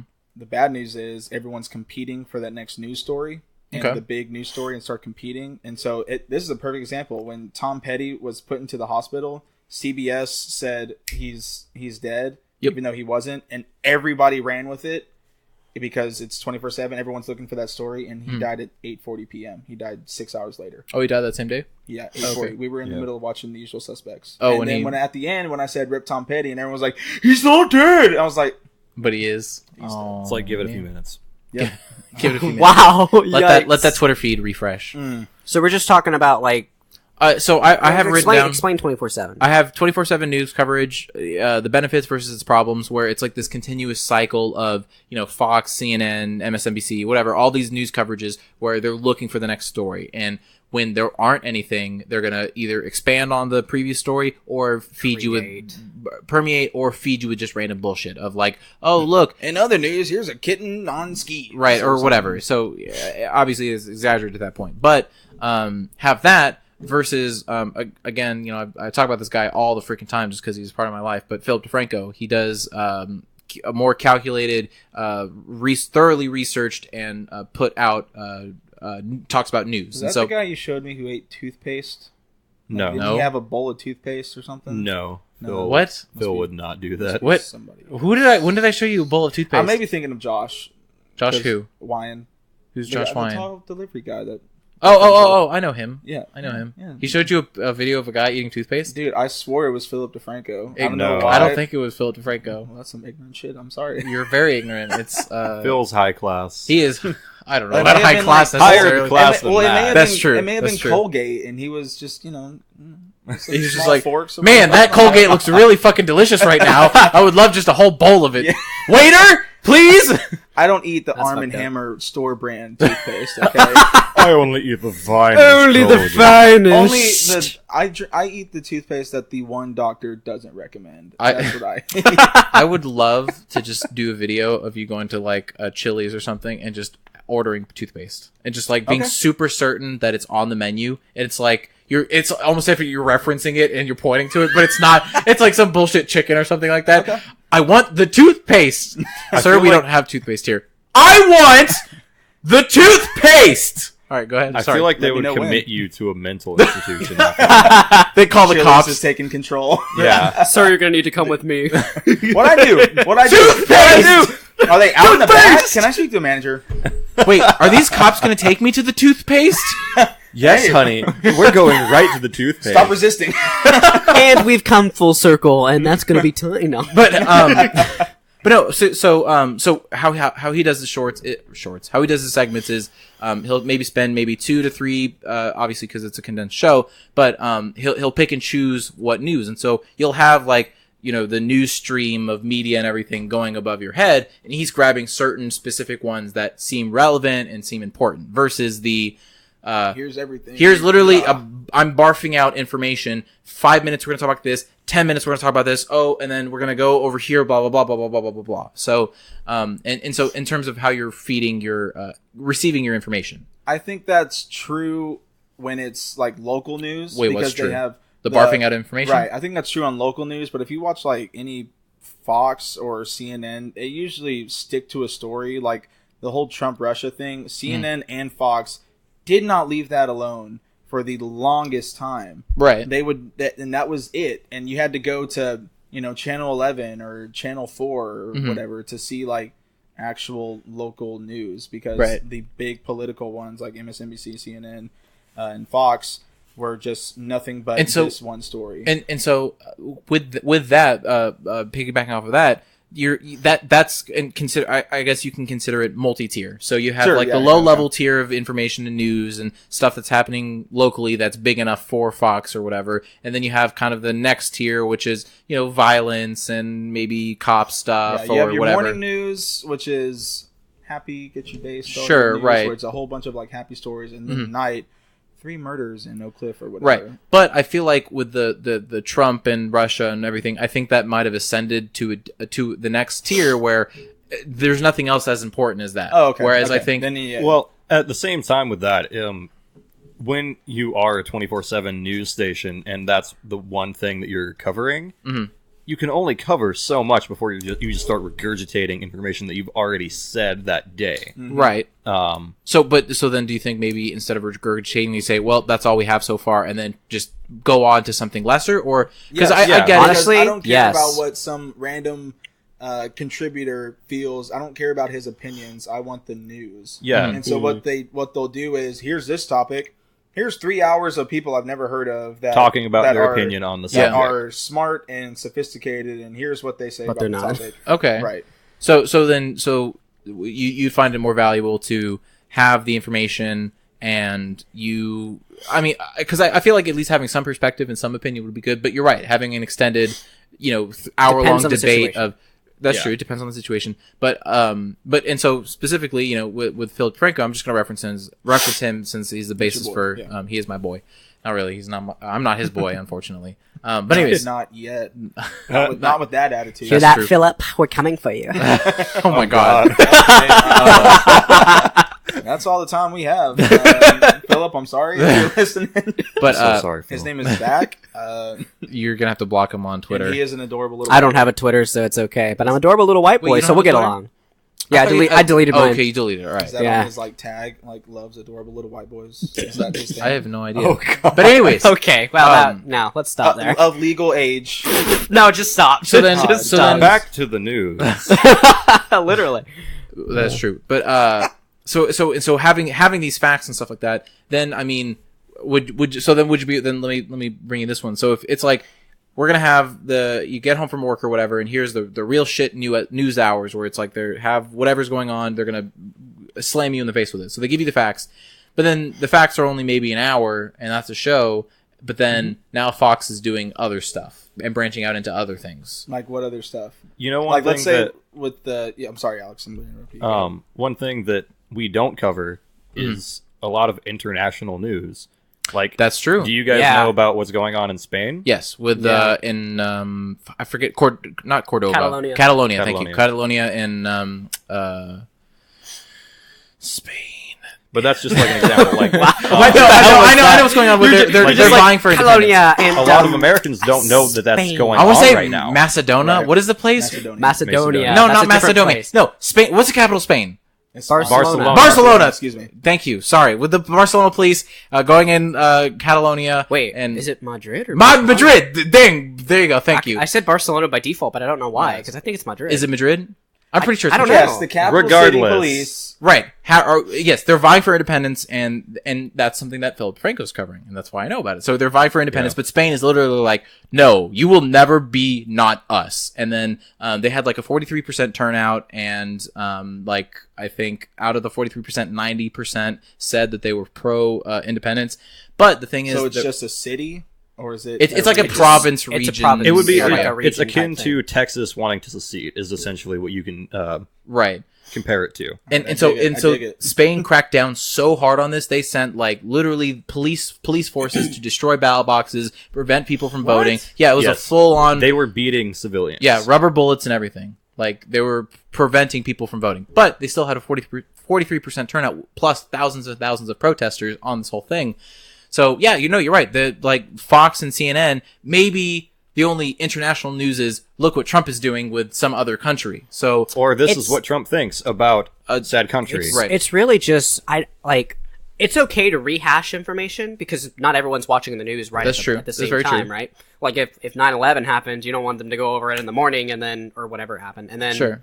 and then It just never happened- talk about it happened and in the people morning, yeah. so like they can rehash it and then add new information as they have it, but don't give me all this bullshit hours of just live just talking about it and shit. I don't give a shit. I think that does depend on the situation. 'Cause It does. I'm sure if all of us were the age we It- are it right now depends. and 9/11 happened, we would not want anything else but 9/11. Or like Yeah, Vegas. that's a very Well, specific. I don't know. situation So, as but well, I so. think Zach, you glanced over this very shortly, and I think that's a very important point. Is that not everyone is watching the news Right. at the current time, and I think the benefit of again Philip DeFranco is that he posts his videos. So he posts it this time, and it's always you're able to go back, rewatch it, relearn this information. Or That's a anything new like that. kind of media, though. Right. So, So we're that's talking about something cable that- but do you news think- when a big story hits, and let's say they talk about it for an hour, and then Okay. Anderson Cooper or Tucker Carlson or whoever will say, if you're currently tuning in now, there was a shooting in Las Vegas. Right. We don't know, blah blah blah, but we're going to keep you posted as we keep going. Okay, 'Cause so them I didn't posting even their consider that. videos, them posting media posting their videos doesn't get viewers on their channel. That's true, and I didn't even honestly when I was thinking about this, I didn't consider about the time frame where they can't just have where the news is 5 to 6. Well, for whose time frame and who's still at work and who's still doing things. So I don't know. So do you think it's the responsibility of large corporate news to adapt to a more mobile / online If they want generation? their viewership to go up, 'cause Okay. it's been going down.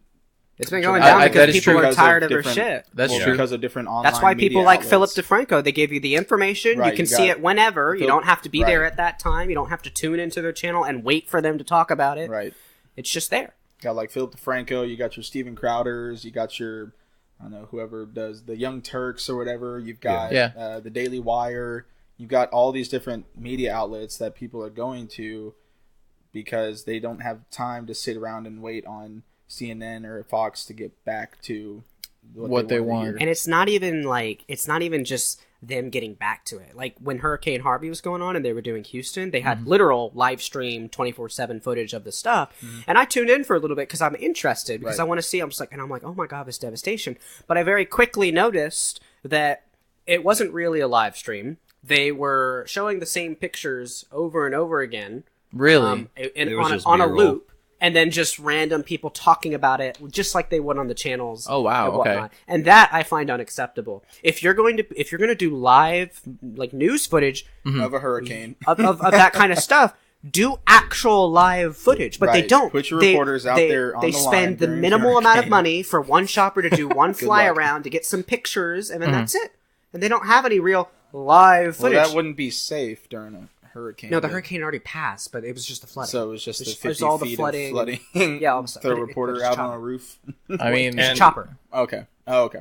One But I mean, thing- they had people. They had people on the ground, and they were Right. doing that too, which I thought was just like, Yeah, that's crazy. Fucking. Zach made a face for those of you who didn't catch that. yeah. I made a really just like, what? The Oh fuck? damn it! I forgot to. I was gonna try and film this one because I have the new iPhone camera thing and it's all fancy. Did you get a 10?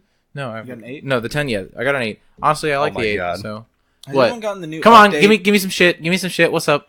Fuck you and your Apple products. Why? What do you Yeah! have? Because I'm thinking about switching.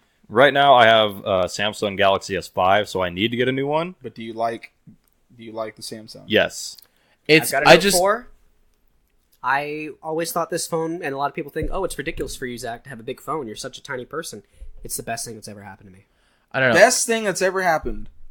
You heard it here first, folks. You're right here. Well, so okay, we're gonna talk about phones real quick, just because I'm interested, and there's a recent who was very rude to me. I'm sorry, I didn't catch that. Can you? Oh, there you go. I'm sorry. So wait, so Blake, so what phone do you have right now? Shit. I think I have the 6. And is it the 6 Plus? That looks like a Plus. Yeah, it's a 6 Plus. You're not gonna want to be able to. You're not gonna go back to a regular. You have to stay Plus.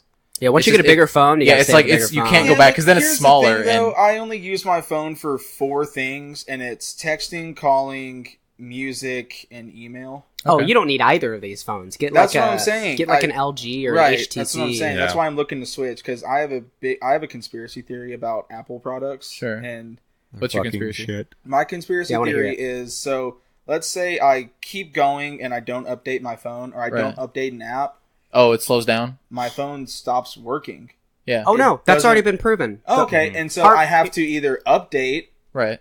Or I have to buy new shit in order for it to work. Yeah. Like, Harvard, I'm pretty sure Harvard did a study on it. However long it takes, this will now be unworkable because we've gone so far up through that. Well, I mean, it's still works stuff for you, right? They purposely engineer their stuff to do that. Right. So where 2 years after on a new release, it slows down. Right. I know about that. Yeah. Harvard did a study on it. It's planned obsolescence. Well, yeah, exactly. Well, so okay, then my question is, it's in not terms, a conspiracy. I'm not crazy. No, yeah, no, and I'm sure there's legitimacy to that, but my thing is, in terms of the new operating system, I think part of it is Apple's specifically taking advantage of the 8 and the 10 for their new iOS 11, and I think there's a lot of optimization and functionality that with the extended processing power and stuff like that they use for the new phones. Yeah, but I don't care about that if 2 years from now when they do the next release, they're going to slow down my phone. They built it to slow down. Sure, well then you just don't upgrade.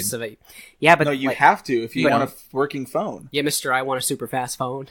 Well, yeah, I want a super fast phone, but I'm saying if you're comfortable with the phone that you have right now and it works and does everything that you're doing, the issue is that it's expensive. Like, yeah, you can't just upgrade. Yeah, I've got to take on another $800 phone phone bill or whatever. Like, to pay off. I've had this Note 4. I bought for it must have been maybe $700. I'm not really sure, to be honest, because my dad helped me with it. Sure, but I've had this since the start of college. So this has been depreciating effectively throughout the 4 years that I've been doing this. That's fine. Whereas you're paying $1,000 depreciated over 1 or 2 years. Yeah. 2 years. That's disgusting. Yeah. That's unacceptable. That's so expensive. You're pouring so much of your income per year into that. Like, Jobs is a dick. It's not awesome. so much of your income per year. He was a dick. It's just $30 a month. It's $30 a month. And that's fine. And there's no interest on it. I'm not paying any interest on it and everything like that. So it's $30 a month. And if I can, I think that's the stigma, because I think even now the Note 8 or whatever and the Galaxy 8, they're all like, it's all $1,000. That's what it is. The fact that we have computers in our pockets. Phones are becoming more expensive because they're better quality. Sure, exactly. And so people have the demand for the better phones. That is also true. Free market, yeah. And so I just think it's, you have a disposable income, and you're not, because I'm not going to buy something that's going to put me in bankruptcy, and it's the people that do that say, oh, I need, and they can't afford it, and then they're putting themselves in credit card debt. I'm not in debt when I bought this phone. Yeah, right, but the point is that it's scummy for them to do this. And phones nowadays are now a necessity. Well, but these kind of phones are now a necessity. Smartphones are a necessity in the current. I wouldn't say necessity. I think it's like saying you have to have a car. It's if you're living in the city, you have public transportation, you have other means for that. And I think with phones, sure, it makes my life super easy. I'm on this thing like 24/7. I'm obviously not addicted talking to it. People and headphones. You have exactly. You have a mobile way to be hooked in, which at least in workplaces is insanely important. If you had a laptop, you might be right. You might not need that. But for most people that don't have a even more expensive, generally laptops, actually laptops can be cheaper than phones. Actually, laptops are cheaper than phones, but they're bulkier, they're bigger. Sure. It's just what you like and something. Yeah, I can't carry But one of them is required. Yeah. Something you have to have a mobile device for a smartphone. I still don't think you have to. I think it's greatly it gives you an advantage. It definitely gives you an advantage. It makes life easy. The advantage is so large. You have an advantage. The advantage is so large that it's almost detrimental to not. It Right. would be So, detrimental. Well, so you say we'll detrimental. take somebody in my job circuit. Sure. Trade working outside. I'm like, there's Wi-Fi anywhere. I can't just connect to a laptop and send emails to Sure. other dealerships that need me on this day and this day and this day. Mhm. I pretty much have to have a phone that can do that. Okay. That can support that. Well, couldn't you that just, job. whenever you get home, check your email and stuff like that? No, because then that puts me behind. What if I'm done? What if I have a... Oh, so it's like more immediate Yeah, what need? if I have a hail car that's in Denton and I'm currently at McKinney and the Oh, and they're customer gonna- is about to be there in a couple hours? And so, but why And not? if Why don't I they go- call you or anything? You Why don't have call a you? phone because you don't need a phone. Okay, so Right. you're saying phone. So you're not specifically referring to smartphones. You're just saying phones in general. I would say smartphone. Having the ability- specifically smartphone. Well, I would say just having the ability to call and text. I think having Okay. having a link to communication, that's a necessity. I will agree 100%. Yeah. Especially now, growing up with kids and stuff like that. I think it's super awesome. It's very easy to know where someone's at or call for help or whatever. Totally agree. I think the ability of apps and internet and Wi-Fi and all this kind of stuff that you get with the smartphones, I think that's a different discussion because. I think you need that. That's. But what immediately other than aside from Blake's example, because and even then I think they can substitute that with They could calling call you. me, yeah. They could call you, I agree. and you sure email is in the easier. business world, you don't do calling. You need everything in writing, which means you need email. Yep. But in business, in my job, and I'm guessing in the That's your job, though. having it's access also- to a computer, if you're working in an environment that you have to email people, they're gonna provide you a computer. Like they're also going to provide you a work phone. That's true. They There's will a provide you. there's a reason they will. A lot of companies will provide you with a work phone if you're in a managerial position because it's necessary. It makes you run more efficiently, and having that same kind of capability for me to be able to. For LinkedIn, when I'm networking with people at an event, like I just did this morning, I forgot to bring my business cards. I didn't think about it. But some of the people I met, just like, oh, I hit you up on LinkedIn. Boom, boom, done. Cam scanner. Anytime again- I need a document, Again, I can scan a that's document. enhance it. advantage. All severe advantages. I don't think so. I think that's because it stacks up. You start having things. Because what like- if you did just bring business cards? What if you did, and you got their phone numbers or you got their business cards and you exchange, had a friendly face, whatever it is. But that's just one app. Then there's all sorts of apps. There's an app for everything. Calculators. Here we go as a travel thing. Well, you can't do basic math in your head. You can't do math in your head. It depends on the math. Go ahead. Depends Give on me, the give me, math. give me a question. Boom. Well, I was gonna say you give me a Social question. media for reaching out to people. Moral All of the sorts story. Blake emails. hates social media, so GroupMe. he doesn't need that. I agree. Man. Yeah. And GroupMe is just a glorified text messaging group It's chat. something useful for students, at least. Well, I mean, you have to put your phone Whatever number in for happened to just GroupMe. sending So smoke signals when you had a test. So what if Back I'm in what if my I'm trying day. to communicate Carrier in a group pigeons. project with my people, but I then just only have text a me or computer? call me. But Fuck calling you. That's too much effort. wow, And there we go. That's the issue. Just too much effort. No, but Well, yeah, because it's I see convenient what to you have mean. literally because I've the world. Yeah. no, and in you're your totally hand. right. I Convenient, completely agree. But necessary. That's, Because a lot of my group projects, it was literally I had to facilitate the communication. Sure, we had GroupMe. Sure, we had each other's phone numbers. But it's literally, hey, Yuval, I'm free at this time. Who else is free? Okay, blah, blah, blah. Let me call. Let me text. And then I text them, figure it all out. Then we meet like that. There have been many times where that's how it is. Sure, we could have Google emailed each other to try and set a calendar date and everything like that. And we do that in my office, and we do that for work and for part of scheduling. it's your lifestyle. But what exactly That's you're true. doing? But as I think that it really does all these apps and things that you can do with the phone. It plugs you into the world, and you really can do just so much more. It adds up. Oh, and It adds I up. full-heartedly agree. I just think that currently in 2017, if you ask me that question in 10 years, I think my answer would be different. I definitely think the way businesses are moving, the way technology is advancing, I definitely agree that it'll have to be a necessity. Hell, I mean, 20 years ago, you didn't have to have a phone. Yeah, but in 10 years, Skynet's going to take over. So You mean Alphabet Corp? no, Alphabet Skynet, Corp. like from Terminator. Moral of the story is fuck Apple products. I Are mean, we talking about news? No, we're we're full on Apple right now. Well, so, okay, those guys. look, so- I hate Microsoft too, though, guys. Yeah, So- I mean, and I'm not even happy with anything. yeah, because Microsoft and Gates, Apple can't Steve fucking Jobs. count. and Samsung's Oh. taking out the jack, They the both headphone jack skipped too. Yeah. 9 Pixel's taking Because out. it's their way of life. because they can't count to 9. Because why would you want to go from Windows 8 to 9? That's stupid. Why would you want to go from 8 to 10? Because 10 is fun. I like 10. Windows 10 is awesome. Why the fuck did they No, go? fuck Why did Microsoft. Apple Fuck go Windows from 8 10. to 10? Because they're 10-year anniversary. I don't give a fuck. I've just the 10-year anniversary of the iPhone, so they decided because they did the 7 to 8. If they're gonna have a numerical system of naming their phones, Sure. then fucking name them correctly. I mean, It's like you you could have with your easily had the podcasts. iPhone.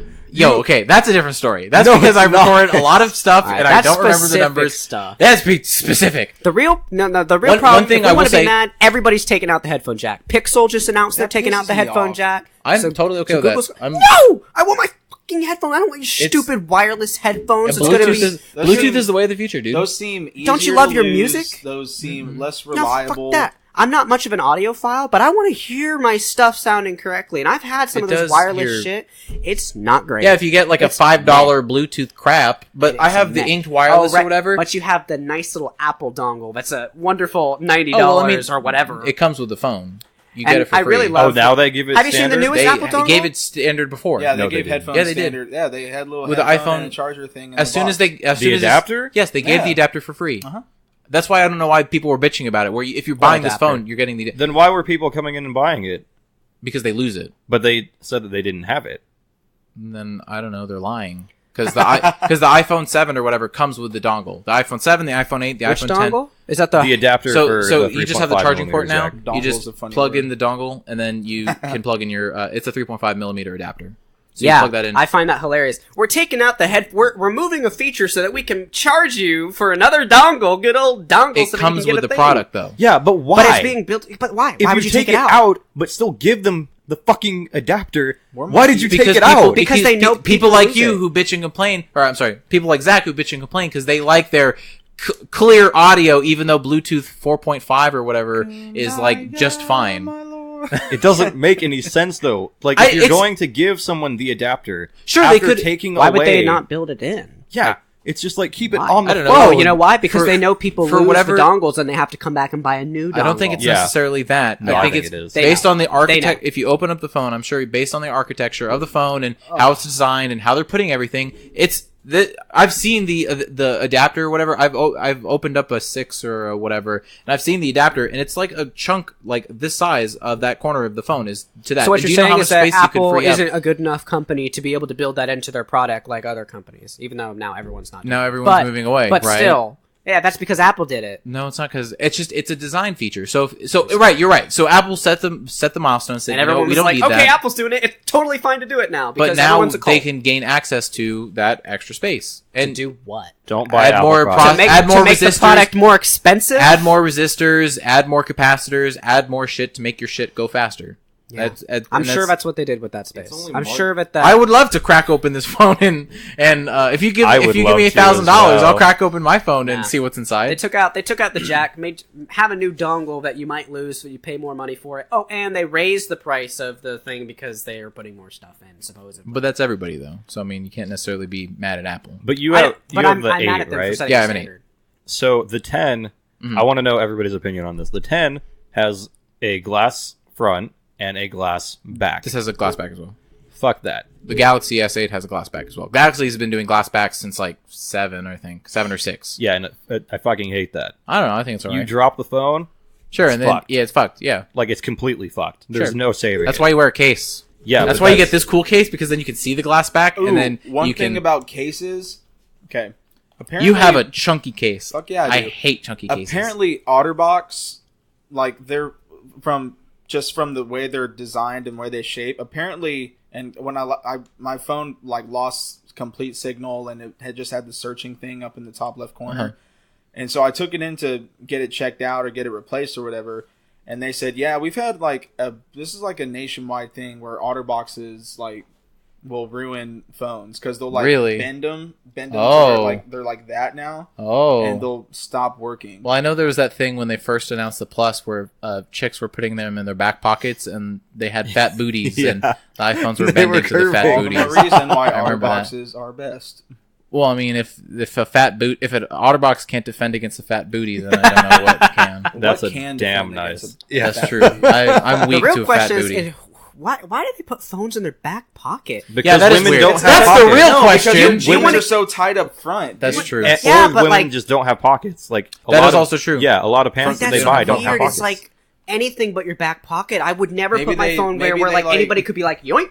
Well, maybe they do like the vibrate system, and they make Oh my it like God. a Oh really my bigger God. shot. What? That's weird. Did I cross a line or something?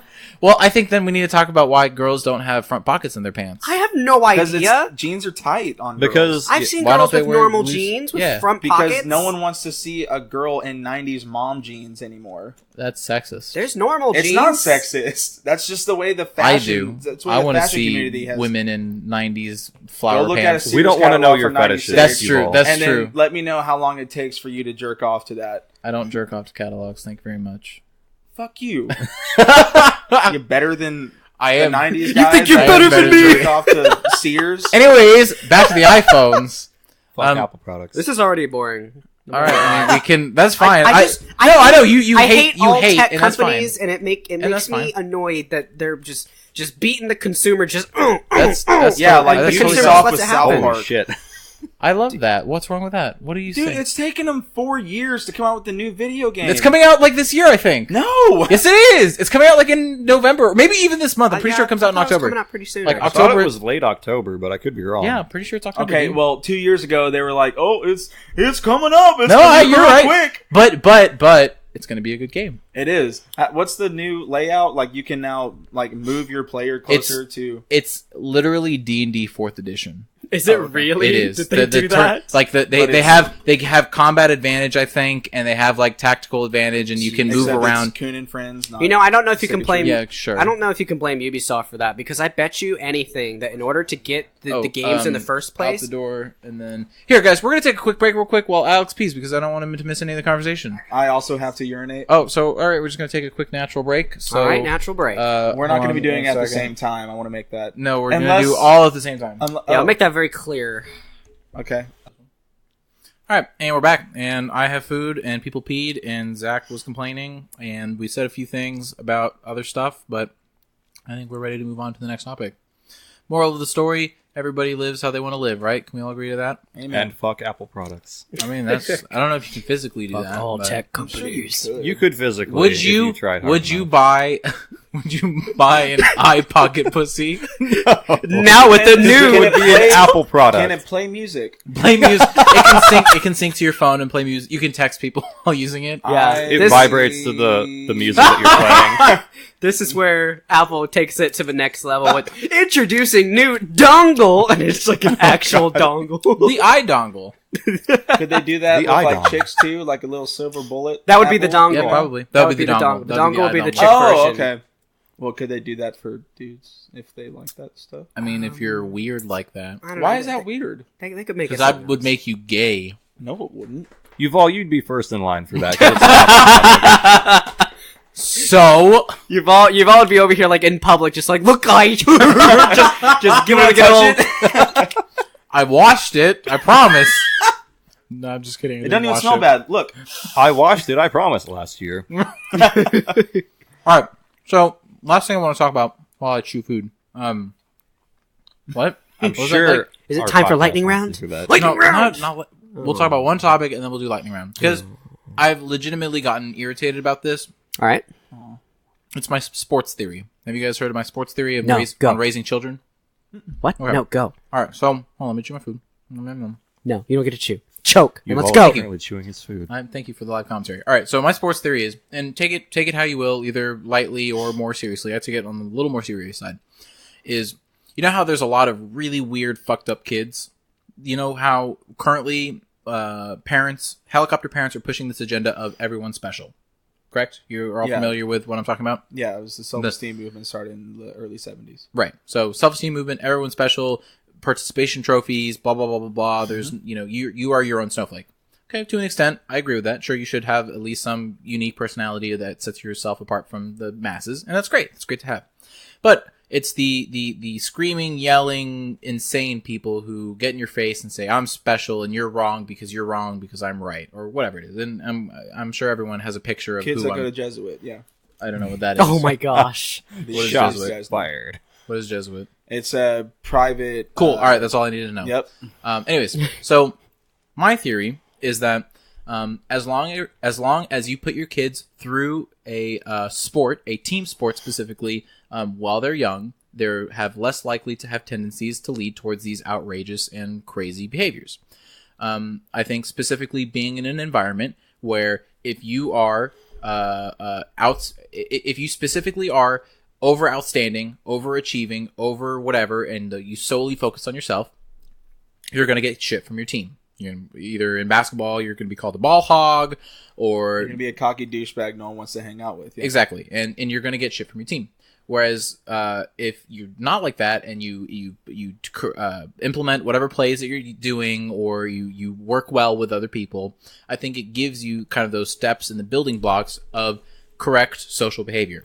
And I think exposing children to that at a very early age kind of gets them in the mindset, say, oh, yeah, okay, I can be different, but I still need to know how to work with people. I still need to understand the fundamentals of basic communication, basic teamwork, even taking yourself down a peg, saying, and taking shit. Right, taking shit and saying, I'm not all that's cracked up to be because, hey, there's someone who's way better at basketball or baseball or whatever, so there's someone way better than me, so I'm not going to be put on this high pedestal. Now, again, I take it a little stronger, and I think it's more in a literal sense, but you can apply that, and it doesn't necessarily have to be in sports. I just think doing something, having a physical activity along with these principles, I think it's the best combination that you can have. Mm-hmm. Sure, you can be on, I don't know, swim team or whatever, but I specifically, the sport I always think in mind is basketball. You can do other team-oriented sports, or it doesn't even have to be sports. I can't think of anything right now that would be team-oriented, but still same principles in place. So I was curious what you guys' opinions or views, because I think I wouldn't say it's a serious issue currently right now, but I think there is a problem where kids are, getting, these middle school kids getting iPhone 8s and growing up in this, oh, you're super special, blah, blah, blah, blah, blah, and then them developing this personality.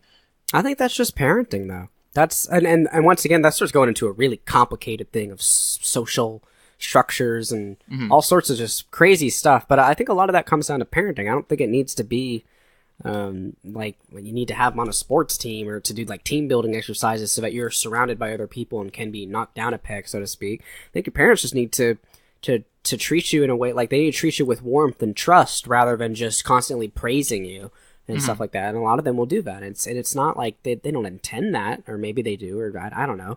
But I think it's just a lot of that's parenting. I'm not so sure that just putting someone in a sports team is going to make them a better human, because I think we've all seen athletes. Yeah, and here's the problem with that, though. With there are a bunch of athletes that are shit people, and that's because they grew up being badasses. And when you have usually these guys that are badasses all through their life, and I kind of had this problem, and I'm not calling myself a badass at any sport at all. I'm calling him an asshole. That's fine. But when I was I don't know, probably elementary school, and I was, it was Little League, and I was usually the best player on the team, coach's son, and then it took me until I got to like middle school where I realized I was not a badass anymore. A lot of these kids are bigger, a lot of these kids are stronger, a lot of these kids are better. And so I couldn't be the badass anymore, and I got humbled. The problem with athletes that are superior physically is they never had that situation. They don't get humbled. They're not the best. They're always on a team where they're the best players. And that's why they're there. To their credit, they are given God-given abilities, or they work their ass off to get there. Usually it's the players that you work their ass off and don't rely on talent alone.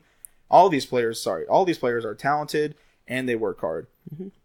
But it's those players that consistently, they were always the best on the team, and so they've never had somebody telling them, hey, you suck or whatever. And I think it's so much more, because there's culture to it. There's how they get treated in whatever social structure they're in. Like think for example, Texas football is freaking everything, and in high schools in particular, oh yeah, let's have $60 million into a new football stadium because football, and then all the football teams get treated like gods in high school. All the players are just gods, and just they're everything. And it's not the same as the marching band that comes out and we're just like, yay. Well, I think if you don't, for me and all the other baseball guys that I played with in high school, we looked down upon our football team because they were assholes. And because like we played sports, and we know what it takes to work hard and be good and be successful at a sport or whatever. Go ahead. Well, no, it's good. I was just actually curious, Zach, because I didn't see that at all. In Frisco, yeah, it was really important to have a good football team and stuff like that. But people are still calling out football players when they're being stupid. Sure, they have their little they have their little clique, and yeah, but I think and so I'm asking is I'm curious to your experience of how they were treated.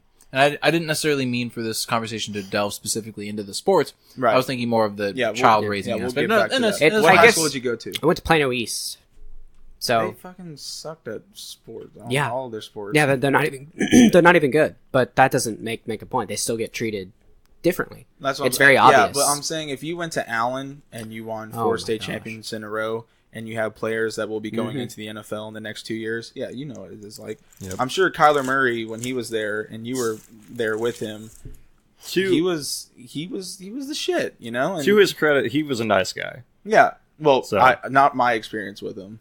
Well, What's I your didn't know experience him with like super personally. But when I interacted with him, he was When pretty I nice. was from what I saw, and this was kind of Twitter based, but he got I think he was a second baseman for the Allen baseball team. And one game he made like 3 or 4 errors, just had a really shitty game. And he wasn't an amazing baseball player by any means because he was a football player. Yeah. That was his thing. And he's so athletic that he could play anything he wanted. But he had a really shitty game or whatever. And so somebody called him out on Twitter like, hey, I guess you're not that good at baseball. Stick with football or whatever. And he responded with a picture of him on the cover of Gatorade magazine being named Gatorade Player of the Year. Wow. And just said ... Wow. That is not a person that I would consider a stand-up and nice guy. Yeah. Yeah, we started to get real into our annoyances with athletes. But Well, I to think- what you say, I think you're right about team building. I just don't think it doesn't have to be sports. And I think sports may be bad, at least in our culture, because it tends to be something where they don't get knocked down pegs. They get elevated. For the 0.25% of people that play a sport and are actually amazing, that is true. But I think there's something very specific about sports that it causes you to be put under physical and mental stress, and then you have to still be that person, as opposed to a parent just trying to teach their kid. It's an amazing social experiment when you see a group of 8-year-olds on a baseball team and things start going to shit. Like they're getting beat by 13 runs. It's an amazing social experiment to see who they pick on first, or who they blame, or who they rally to, or whatnot. And That's some more to the fly shit. Yeah, it kind of is. Well, I while we're talking and you're giving this really elaborate scenario in this, I've kind of come to realize that I think just put the kids in the military, because I think this is the same thing. Unifying, understanding, working as a cohesive team. I think that, and the military will definitely put you down. That's different, though, because once again, like I am a psycho killer type thing. Yeah, you're gonna knock them down a peg, but that's literally what the military does. Well, it makes you. They build you back up. They build you to not be an individual, because you're not an individual in the military. You have to follow orders. You have to listen. You are not special at all. Well, then, that's purposeful. And that is there can a be- happy and that- medium somewhere? That's damaging. Yeah, the it's psyche. sports. That's true. Well, I mean, so to a certain I don't extent, know. I think you can do it with just any team exercise. It doesn't have to be sports. It doesn't have to be military. Those are So we can just- go do an escape room, and that'll possibly, yeah. Because I dig that. When we did an escape room, I met some of your I new think we friends. all did the escape room together, Was Alex except on? for Alex. Yeah, I know. So I I wasn't know. there. Alex, I was Screw left out. Alex. Hey, fuck but when you. we were We there, went we had to twice, work right? with some strangers, I think right? so. Yeah. Mhm. Yeah. We had to work with some strangers, and it's that. But that's part of social interaction. That's just working as a team, regardless. And of course, that's going to make you think, okay, I we am were not also special. grown Yeah, but if adults we- that have already established our That's also true. social, Because- social stigma. And Yeah. whatnot. Because there's also the fact where if you're playing a sport and you lose, you're going to feel like crap. And there are going to be certain situations where you can be in a team building exercise I and can you play a can game of Overwatch and lose and accomplish the same thing by that logic. I Can't think play Overwatch but I anymore. think that's it's a different standard, because with Overwatch, Both team building games. no, you understand. I agree. Both Not you now, have to it's not. cohesive. To play a solid game, you need to be a one in together team. But with sports specifically, you also have the audience. You have all the parents, and you have random onlookers in the game, and you have generally your team is how many people are on a basketball team usually? You have your 5, and then maybe a couple. You usually have 11 on a basketball team. Yeah, really? I always thought it was like 20. I don't know. I don't know anything. Really? I was like probably a little bit more than 11. Oh, maybe I just grew up in a podunk weird because I think we only had maybe like 8 people or something. Yeah, well, if you weren't look you at in Frisco NBA, though? hold on, let me. No, I played basketball in Plano/Allen. Oh yeah, definitely. Those are podunk towns. I said podunk teams. One of them dropped like 80 mil on a stadium. I said podunk teams. But anyways, so you have a larger base, whereas with video games and stuff like that, it's going to be just your own team of maybe like 3 or 4 other friends. Still a team though, right? But again, knock down a peg. Yeah, I was pretty close. I carry a minimum of 13, 12 active plus 1 inactive players. Okay. The NBA guarantees a league-wide average of at least 14 players. Okay, but with Overwatch and video games and stuff, you always have the chance to play next game. With basketball and stuff like that, specifically if we're going to stay in this realm, you have 1 game, and so if you lose that game, it's a much. You got to wait. It's a larger wait defeat. another week before you can redeem But yourself. you can still keep playing games. Sure, you can keep playing games. Sure, there's the playoffs, but there are tournaments in Overwatch too. I mean, that's true. It's the same structures. The only difference is that one's electronic. So, that goes into internet anonymity and stuff. But it's also it's the effort and the energy that you put in. Because with basketball, you're going to be running up and down the court. Physical stress is crucial to what this and is so about. So when you say that, but with electronic sports, they may not have as much physical, I think that's but they definitely have mental stress. I think that's a different subject. But with basketball, like if you're just casually playing, sure, okay. If you wanted to compare the top tier championship of esports versus top tier championships of basketball, I think you may have an argument there. But I'm talking about just intro level, as you're going through this development process and you're learning what's what and you're understanding and you're gaining your values and you're learning your morals. I think being put into basketball. Okay, we're just going to use that for the example. Put a basketball in a game. You're going to be how long is the game? Like an hour and a half? I forget how long a regular. 15-minute quarters. Yeah, and then plus the halftime. Yeah. So we'll say an hour. So you put a whole hour of up and down the court, running around, passing, shooting, dealing with all the stress and remembering all the plays and doing everything that you have, exerting yourself to the full extent. You're going to be really tired after the game. If you put in 110%, you're going to be tired. Okay, you're going to want to do everything you can to win. And if you don't win and you lose, well, it's theoretically you could 12 minutes, excuse me. 12 minutes, okay. 4 quarters. We'll still say it's an hour. You're going to feel really bad because you didn't win after using so much energy. Whereas with Overwatch, as again we're just I disagree because if you're saying that it's the same, I can the games in Overwatch may be shorter, but you can if you're going to spend the same amount of time. You're doing the same sort of stress and effort. It's just mental instead of physical. And you may be tired afterwards. You may be like, because you're having to think about all the plays, which at least mentally can be very complex and whatnot. And so you can still be just as stressed because, exhausted. Because it's called decision exhaustion. That's a real thing. Every time you make a decision, I understand. For Spain, I still think it'd be more impactful if for someone growing up, because if you're going to stick someone, and that's another thing, if you stick another kid, if you stick just a kid growing up in front of a video game, they're not going to necessarily learn what they're going to learn from basketball. They're going to see this. Sure, you could say, all right, Jimmy, you're going to play with your friends and you have to play with your friends. But there's no way for you to specifically monitor and how their play style is. And I think that's going into the nitty gritty of it. But if you're saying, hey, Jimmy, you're going to play basketball. Okay, well, you know the rules, you know how to play, you know how to work with a team, you're going to learn, you're going to grow from there. Whereas, hey, Jimmy, go play Overwatch. I think 2 Jimmys are going to... It's going to end up different. You know the rules, it's going to end up different. Jimmy who plays sports is going to end up differently than Jimmy who plays video games. Well, I mean, there's no way that... But that's because it's 2 completely different kind of people. Now you've got an athlete and then a non-athletic person, which are just going to be different regardless. But you're saying it's the same thing. I'm saying that the experience can be the same thing because we're talking about just separate personalities because you're still working as a team. You're still Jimmy. So it's you have Jimmy who goes to school, has the same social group, has the same friends, except Jimmy's friends. Jimmy A plays friends basketball. Jimmy B plays friends video games. I think Jimmy A is going to have a more structured and a more same parenting, everything like that. I think he's going to have a more structured and respectable social Fuck. Continue. I'm sorry. No, it's all good. Just Social just more stock. social Social stock. adept.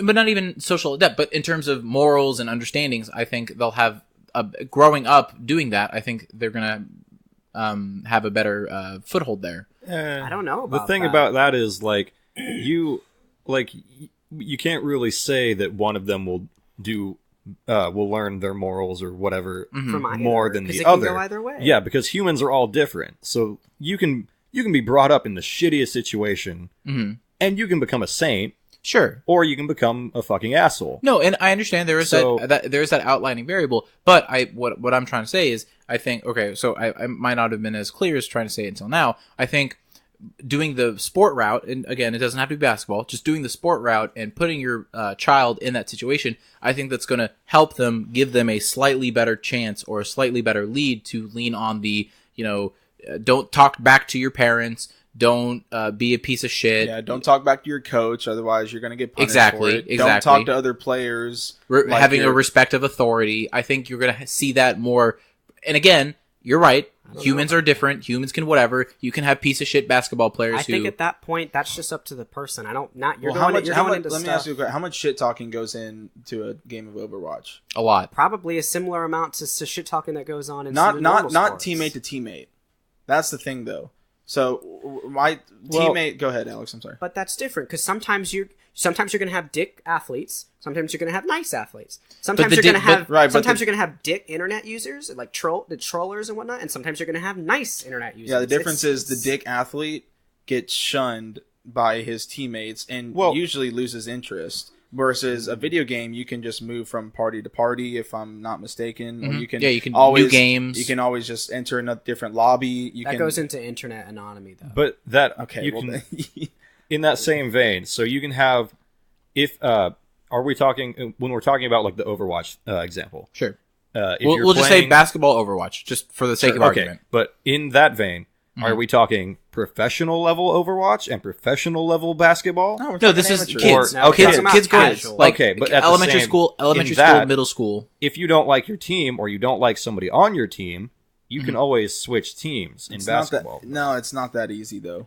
But you still have that option. Technically, yes, you do have that option. But growing up, I'll say I think I maybe had I had the option with the people that we knew in the area that I was living in, maybe like 2 basketball teams that I could choose from. And so, and I mean, even Robert, I forget if I think his dad was another coach. And so I can agree with you on that you because you're sort of bound to something, you're going to act differently. But that's still going to teach you, because is that really going to teach you anything? Or is that just going to force you to act differently? Because you know that there are stakes. Well, but at a young age, I think because you're going at this, you're you're almost a fully developed adult. You've gone through life. You have your morals. You have your views. Sure, they might change from now until you're 25. Sure, they may not, and that's totally fine. But when you're a young kid and you're growing up, and for the sake of argument, you're learning what's left and right. I just can't really see or think. I don't understand, even from this team building perspective, why sports is going to make you a better it's not saying, person. I'm not saying you're a better person. Yeah, but, I know, but you're more respect, because if you shit talk your coach, you're gonna fucking run laps. If you literally, okay. But then how does that explain why there's a bunch of athletes that are dicks then? Because they're amazing, and because they're amazing, coaches give them. And leeway. I think those are. That's what I'm saying. It's such a minute minority, because most average kids, elementary to middle school, if you're a badass, you're not staying on those teams. You're usually moving up, and so you're not with the same kids every year because you're constantly. For example, I played baseball when I was a kid too, though, and I remember people being dicks to each other regardless, and it were any of those good players, like amazingly good? No, players? It was fucking little league, and it's. I mean, we must have been like 8 or 9, right? And what did that teach you? How to not be a dick? Probably. How to respond to anger. So I learned how to not be a dick because I'm viewing them being dicks. No, they're not learning anything. I learned maybe, but they obviously aren't learning anything from this team building. Well, I'm also curious to how much of this they were being dicks is just kind of over the years you've sort of just remembered. Oh yeah, they were dicks, but how often was it, and how harsh was it? Because I'm genuinely curious. I don't know. My experiences with baseball, I played baseball for years, and I remember generally a positive experience, but I'm sure there were kids that were assholes sometimes. And I mean, but that's the thing. Kids can be assholes. That teaches you perfectly how to deal with assholes. Right. But that's only also, if you're not an asshole already. Everyone is an asshole to somebody I think kids, point, right, though? growing up, and that's the thing, kids are shit. And so if you're putting this in this environment where they can learn, grow, and be forced to, again, confront others and... But I just can't agree that that's the only solution. I'm not saying it's the only solution. Or that it's even really a solution, like a great one. Like, I feel like there's just better things. But I don't know. I don't know what those things are. But from what I know, because I just think I'll say better parenting. But... well, okay, obviously you can have a fantastic parent and no need to put the kid, because I know that there are a lot of kids who never did any sports and they're perfect people. There's or I would say so perfect many people, but they're that influence and you're right. It, and it's not but, just the team thing. But it helps. It helps. I don't know. I genuinely think it helps because from my experience, because doing sports all the way through middle school, I think I've definitely, I would be a slightly different person if I was not in sports, and I think I would have different views. Because prime example, in terms of respect to authority. Okay, so one day we were at practice, and it was like it rained and it was muddy, and so we kind of just did like running and stuff because we didn't want to get any of the equipment and shit all muddy. So it was mostly just running, and we did some practices, and I know like the QBs and the receivers were just practicing. So one time I was just like, man, I feel like being a complete and total jackass. And so while the coach was talking to the players and like having like a legitimate trying to get these players to be better, I was being this fuckhead. I ran and slid into the group of people. And literally the coach was just like, Parker, laps. And just fucking running through there. And you have this response where, okay, sure, it's not like a super harsh punishment, but I never did that ever again. And because I knew the coach could just turn on a dime like that. So that's just a coach acting as a parent, like what parents should be teaching you. No. Okay, so if you're playing a game of Overwatch, your parents are going to be there watching you, constantly monitoring you. I'm not saying that mine was after. I was just comparing it earlier. No, and you're right. And coaches, and so that's probably part of it. I've had an opposite experience of coaches where at least I remember I was on like the Clippers or some bullshit. And are you talking about in my little league or whatever when I was 9? And I remember not having respect for the coach because the coach was mean. He's just mean. And I'm thinking like I'm not gaining any respect to authority or anything. I'm just like, this guy's a fucking dick. He's mean to us. He's got a son in here who he obviously favors, lets him be the pitcher and stuff like that, even when they're underqualified. It's just I don't see it. Okay, and that's fine. You didn't have because there's too many factors. There's too many factors that you say too many factors. I don't think there are that many factors. I think you can. There's definitely a lot, like human mentality. Every single other person. To quote Louis C.K., kids can just be person. assholes. You can have the greatest parents, and kids can just be a piece of shit. But I think going through these steps, and again, and depending on how, like I said, how heavy you subscribe to this, the sports thing might not work for your kid. I'm definitely going to put my kids through sports. I definitely, growing up, I think that's going to be awesome for them. I'm going to give them a Game Boy and I'm be like, here's some puzzles. His Legend of Zelda boy. You're going to solve these puzzles. It's going to make you a better person. No, not really. I mean, it's to each their own. I wouldn't want my kid to be in sports. I don't know. I think it's a great experience, and I think again it shapes and molds. Not super hard because again, you're right. There are experiences you can have negative experiences, and again, I don't know how much of that is just a jaded memory, Zach. We'd have to travel back in time and specifically find out what happened. A younger, adorable little white boy. Oh my god! I was in a baseball uniform. I was beautiful. I bet Philip DeFranco I was like pedophiles. Oh man, okay. All right. Wanted me. All right, just let y'all know. The podcast. Alex is no lightning round. My favorite part. Don't skip my favorite part. We're skipping Tom Petty too. Nobody gives a shit. No, I'm just kidding. What the hell did you just say? I just want my lightning round. I just want my lightning round. Right. I just want my lightning round. Well, no. So, but what do you want to talk about, Blake, for Tom Petty? No, it's last topic. I just wanted to talk about Tom Petty. Yes, it's sad. Lightning round. Because I want to also talk about lightning round. Yeah, lightning round. Yes or no? No explanation. Do you want to talk about Tom Petty or no? God damn! Fuck you! No. Ooh, that's your lightning round, Zach. Yep, congrats.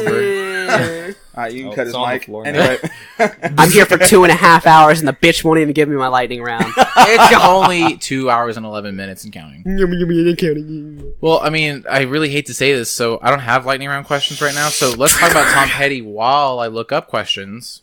Anybody else Tom Petty fans here?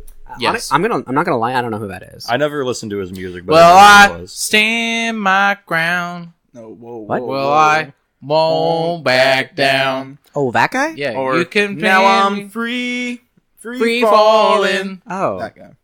Yeah. When I was a young boy. Oh my God. Was that him? Not Tom Petty. No. Oh my god. Yeah, I would say that, like, just knowing some of those songs, like, they're kind of nice, but they haven't. I mean, it's not songs that've been like, Don't oh, stop me now. that's Queen. That's Tom Petty. No, it was it's originally not. Tom Petty. No. Queen covered it. No. you almost had me. You're so a close. lying sack of shit. I think Tom Petty is underrated, especially in the rock community. So How so? He came out in 1977 with his debut album, Tom Petty and the Heartbreakers. And during that time, all these bands that were huge bands like Led Zeppelin, The Who, Queen, your big arena rock bands, were starting to lose their flavor. Disco had just come out. It's like overblown solos disco. and like 4-hour long shows, and it became such an annoyance, honestly, for rock fans. And so here comes Tom Petty, this southern guy from Florida, with a band of ragtag, amazing musicians that just cut rock down the middle and said, let's get back to what it really is, really intricate melodic melodies, simple chord progressions, and elegant lyrics. And they had a saying, Mike Campbell, the lead guitarist for Petty, had a saying and said, don't bore us, get to the chorus. Hey. Because all of these bands were doing like, I love Led Zeppelin to death, but especially at their live shows, oh my gosh, they did a 19-minute long Dazed and Confused where Jimmy Page would solo for like 11 minutes. He brought out like a violin bow and was playing the guitar. I never understood that. As a guitarist, it's amazing, and I appreciate that so much. But when I went to As go a see, viewer, yeah, it's but when like, I went to go dude. see Petty live, it was song after song after song after song after song. Just he was such a professional about it, and he didn't really take off in the United States until his album called Damn the Torpedoes, which is his third album that came out in 1979. Wow, you know And, a lot about this guy. Dude, he's a fucking Blake is a musical genius. He's my hero. All right, I've got my 3 questions. All right. They're kind of relevant and they're kind of off topic. Okay. First question, starting with Alex. Have you ever witnessed a car accident? Yes. Zach? Yes. Yes. No, I'm saying as it happened. After the podcast, Not after the fact. Oh, after the podcast, I'm gonna tell you guys Sure. a story. That's fine. All right. So yes, No, I don't think so. As it happened, yeah. and no for me. Next question, starting with Blake. Have you ever sat on the top of your roof? Yes. No. No. And no for me. And last question, starting with Zach. Have you ever skinny dipped? No. No. Oh yeah. Yes. And that's the end of the show, everybody. I really appreciate it. Guys, I really want to thank everyone for kind of dealing with my shit and, everything that I do. I really got these. I'm directing to you guys, not to the audience. Fuck the audience. I All really 2 of appreciate. them. Hey! I have 10 subscribers and 20 Twitter followers. So. One of them is me. Oh, that's great! That's awesome. Therefore, it doesn't count. So I'm saying this to you, Alex, and fuck you, Alex, because you're part of the audience. I really appreciate you guys being on and everything. I know you guys have busy lives and everything like that, and it just makes me feel all warm-hearted inside knowing that you guys care enough to be on my podcast. And thank you to the audience, even though I'm not making any money. Yet. Hopefully, maybe, I don't know. But yeah, I don't know. I'm really enjoying all of this, and keeps me busy and keeps me from doing drugs and drinking alcohol and all that kind of shit. Doing bad You- things. You guys know if I stop doing podcasts, I'm gonna do heroin. So just like you gotta. It's such a Clapton But yeah. So again, really appreciate it, and that's the end. I don't know when this is gonna go up. I still have no idea of my schedule because I might be changing the schedule up again because originally it was Monday, Wednesday, Friday, and then that was Tuesday, Thursday, and then I think I'm gonna go back to the Monday, Wednesday, Friday. Not entirely sure but just for scheduling purposes. Zach is shaking his head because Blake is giving him a footsie. No, Anyways, we're not. Are we? Are we doing this right now? But yeah, Get a really room. appreciate it. Wink at me. And you guys have a fantastic night or day or evening or toilet whenever you're listening to this. All right. Peace, everybody. Hey, everybody. That marks the end of the show. I really hope that you enjoyed today's episode. I put a lot of work into it, sort of, maybe, depending on what episode it was. But anyways, I just want to give another shout out to Haven Cottage Investments. People, if you're looking to buy, if you're looking to sell, if you're looking for property, any type of thing that involves dealing with financial people / marketers / realtors / whatever, you name it, you definitely need to get in contact with Haven Cottage Investments, all right? Sabrina Parker is a financial guru. She knows the ins and outs of the whole system. Just give her a call, give her an email, and definitely mention this podcast. If you do, you get half off the commission rate. And half off the commission rate definitely means more money in your pocket. So, again, give her a call, give her an email, shout her out, talk about Haven Cottage Investments with her. It's a great opportunity. Again, everything you need to know about getting in touch with her is all in the description below. Really appreciate everything you guys do for me, and appreciate the listeners. Hope you guys have a fantastic day, night, evening, afternoon, sleepy time, morning time, make out time, all the good times. Bye-bye now. Hello. You people know a lot about trucks. Bing, bing, bing, bing, bing, bing, bong, bing, bing, bong, bing, bing, bing, bong, bing, bing, bing.